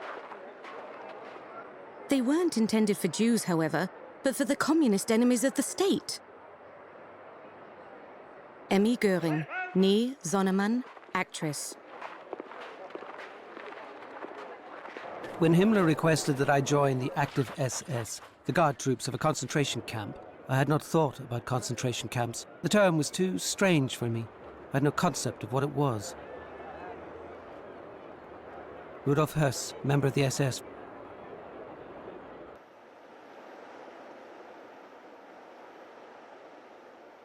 People abroad often ignored the fact that concentration camps had first been set up for Germans opposed to the Nazis, many thousands of whom died there before any foreign countries were occupied. Willy Brandt, German-Norwegian refugee in exile in Sweden.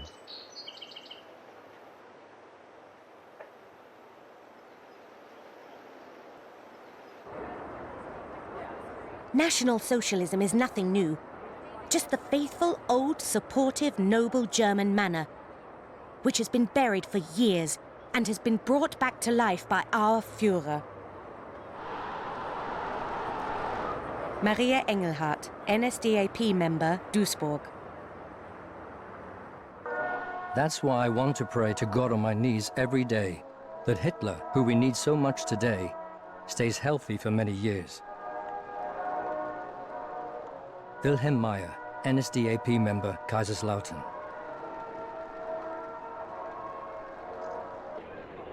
Sooner or later, that was our firm will. The party political state was to be destroyed. A nation ruled by 35 parties had to one day collapse as a result of the friction between the interest groups. Gerhard Ulein, NSDAP member, Tilsit, East Prussia. Diary, June the 25th, 1933. The Stahlhelm organization is subordinated to the NSDAP. The German National Party office is occupied. The German nationalist combat groups and numerous associations have been dissolved. The Christian workers' trade unions have been called enemies of the state and dissolved. A state commissioner has been appointed for the Protestant Church. A number of leading social democrats have been placed in protective custody, among them former Reichstag President Loebe. Kurt F. Rosenberg, German Jewish lawyer, Hamburg.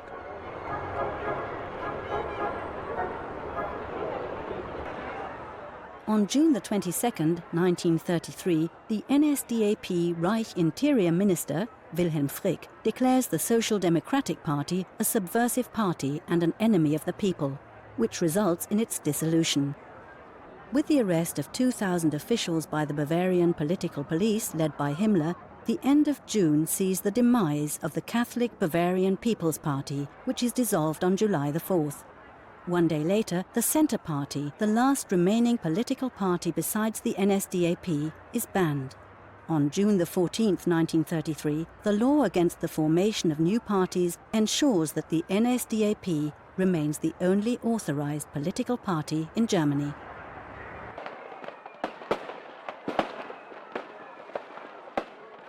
Diary, Paris, July the 6th, 1933, Thursday.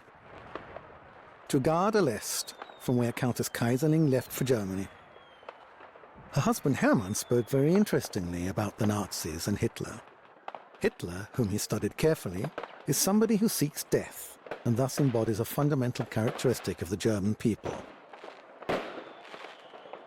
Harry Graf Kessler.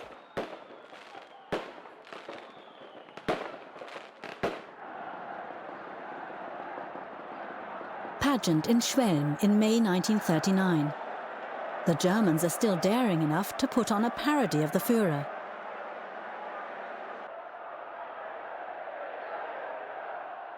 As long as the jokes were good, he once said, that meant that the man was still popular. Wilhelm Krause, personal assistant to Hitler.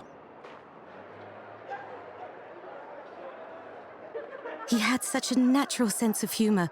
and was full of genuine happiness and warmth in those years.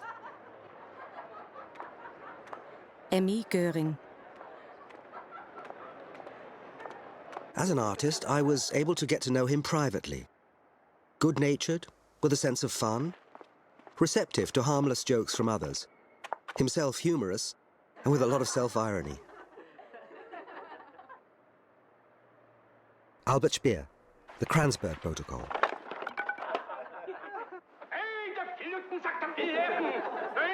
Anyone who says afterwards that Hitler had no sense of humor simply didn't know him. Hitler had wit and a sense of humor and could laugh out loud. Hartmann Lauterbacher, provincial NSDAP leader.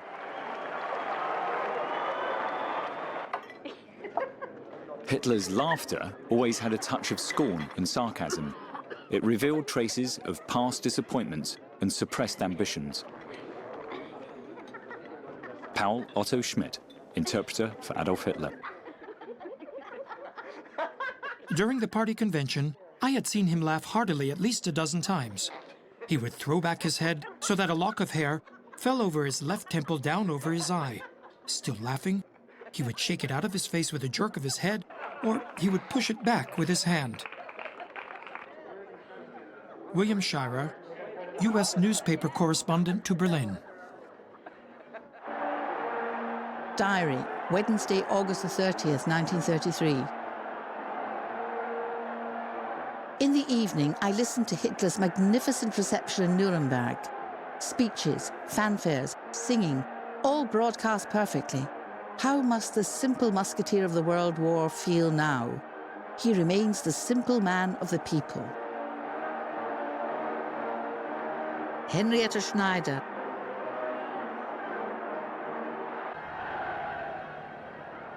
The first Nazi rally film, Victory of Faith, is produced by the director Leni Riefenstahl on just a small budget.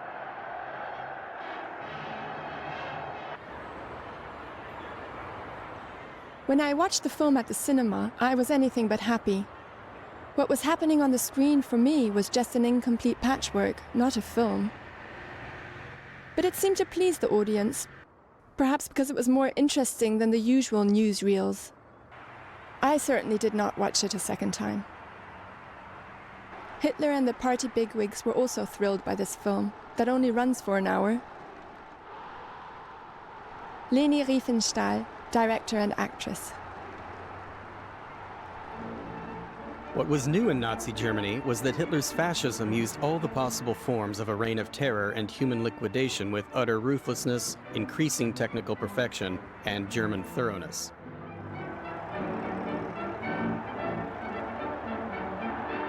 For the first time, the politically uniform mass media of a whole country, including the new media, radio, and sound film, were unashamedly used to serve a murderous, anti-communist witch hunt. Erich Honecker, Communist Party official in the Saarland, from my life. Whether the Germans are a mystical people is debatable. Either way, you can't deny that they are currently undergoing a phase of messianism. Besides, there is also a kind of cultish tendency towards symbolism, undoubtedly a rather degenerate form of mysticism. Flags, badges, uniforms, dueling scars, Führer, Wagner, swastika, golden braids, all of these are symbols. Antoni Graf-Sobański, Polish writer and essayist.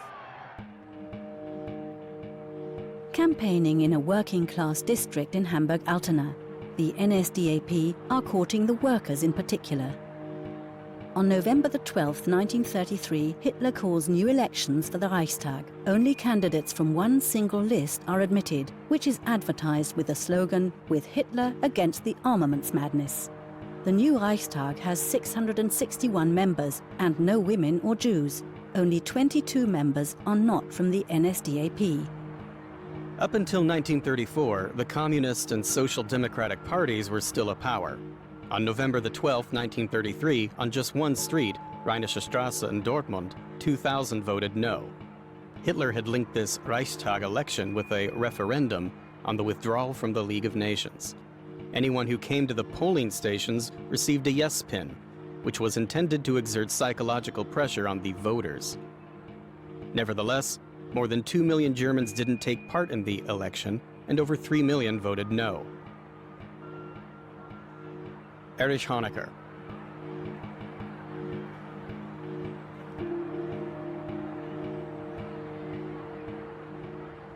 The best-selling books in Germany at the time of National Socialism were: 5th place, Alfred Rosenberg, The Myth of the 20th Century, an assessment of the spiritual and intellectual confrontation of our time, 335,000 copies. 4th place, Philip Buhler, The Fight for Germany, a reader for German youth, 950,000 copies. 3rd place, the cigarette card album Germany Awakens, Development, Struggle and Victory of the NSDAP, 1,175,000 copies. 2nd place, I'm Still Laughing About It, Soldiers Tell Funny Stories, 2,600,000 copies.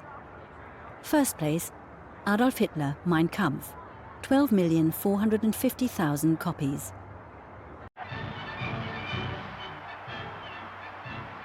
At the Nuremberg Victory Rally in early September 1933, SA Chief of Staff Ernst Röhm is the most prominent party leader after Hitler and clearly his right-hand man. In public, Röhm shows his loyalty to Hitler. Privately, however, he criticizes him severely for his policy on the German army. Thanks to his instinct for power, Hitler is willing to believe the rumors, spread by opponents of the powerful head of the SA, that the leaders of the SA, with its 4 million members, are planning a coup. Perfect Caesarism is dictatorship. Not dictatorship by a party, but by one man who is against all parties, especially his own. Every revolutionary movement achieves victory with the vanguard of Praetorian guards, who are then no longer needed and are merely dangerous. Oswald Spengler, nationalist German historical philosopher.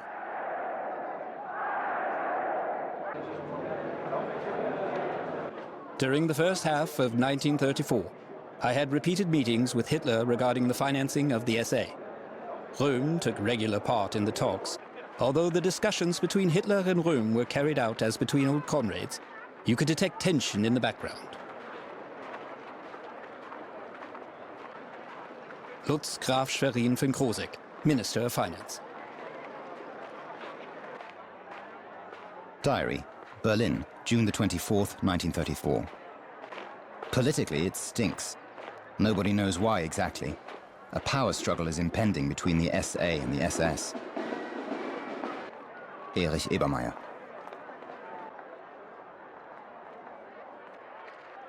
When Dietrich Eckart died in 1923, just 4 men were left who addressed Hitler with the familiar Du form: Esser, Weber, Streicher and Röhm. Albert Speer, Memoirs. The differences of opinion between Röhm and Hitler, especially concerning the issue of the German army, escalate. Before the SA leadership, Röhm finally calls for the German army to be included in his command. According to Hitler, Röhm was an anarchist who wanted power at any price. Neither the ideals of the National Socialists nor the thought of a new system of government determined his actions, but only the desire to get control of the German army. Christa Schröder, Hitler's private secretary. The so-called Röhm Revolt, the Night of the Long Knives, was really an act by Goebbels and Göring to get rid of uncomfortable accessories and dangerous rivals. Theophil Wurm, Archbishop of the Evangelical Church in Württemberg.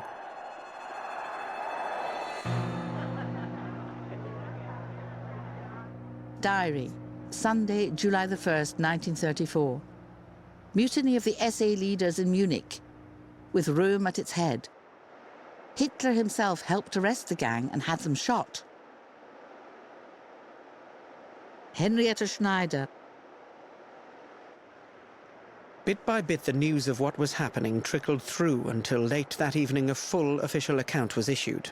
Ernst Röhm, said the communiqué, and some of his fellow stormtroop leaders had been caught plotting a putsch to seize power. Hitler and Göring had uncovered the plot and crushed it. Sefton Delmer, correspondent of the Daily Express in Berlin.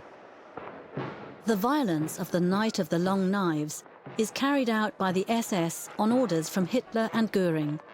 The Lieutenant General of the SS, Sepp Dietrich, receives weapons from the German army for his bodyguard unit, Leibstandarte SS Adolf Hitler, to carry out a secret and very important assignment for the Führer. June the 30th, 1934. Prison Munich Stadelheim. There were terrible hours once I arrived in the office. Sepp Dietrich and Prince Waldeck came into my room in SS uniform and said they had orders to shoot the SA leadership at once. The Führer had sent him a list of 110 SA leaders who were suspects. I said this was absolutely out of the question. Dietrich called Hess and reported my refusal to him. Then he gave me the phone and said, "The Führer wants to talk to you." You refuse to obey my order? I will eradicate these boys with rods and sticks. Suddenly, Hess came on the phone. I pointed out to Hess that most of the SA leaders did not give the impression of having been hauled away from an armed putsch attempt. The firing squads informed me that it was already dark, and that would make it very difficult to shoot. I sat and waited and smoked. Finally, the phone rang. Hess told me the main culprits are to be shot. Then I asked him, which ones? I had the list in my hand and heard him say 19 names. Röhm was not on the list. Hans Frank, Bavarian Minister of Justice.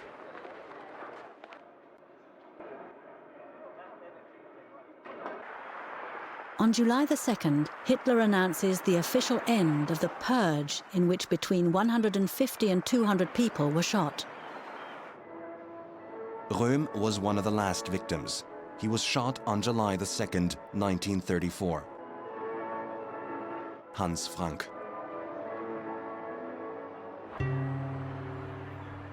Diary, July the 13th, 1934. In the evening, a major speech by Hitler. To Germany and foreign countries, he justified his actions of June the 30th against the traitors. We are proud of our Führer. May God preserve him. Henriette Schneider. Mutiny is broken by means of the same inviolable principles. If someone accuses me of not having brought in the ordinary courts for judgment, I can only say, at this hour, I was responsible for the fate of the German nation, and thus the German people's supreme judge.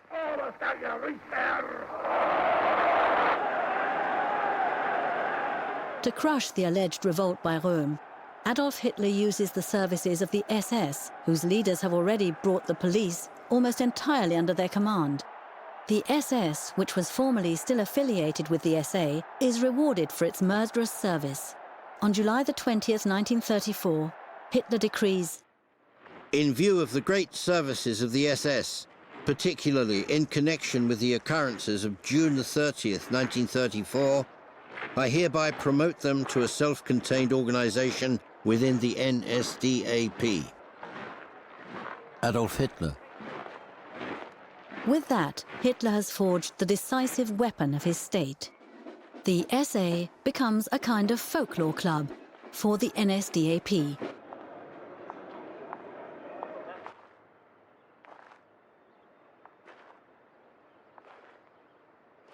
Hitler swore that only 77 people had been executed.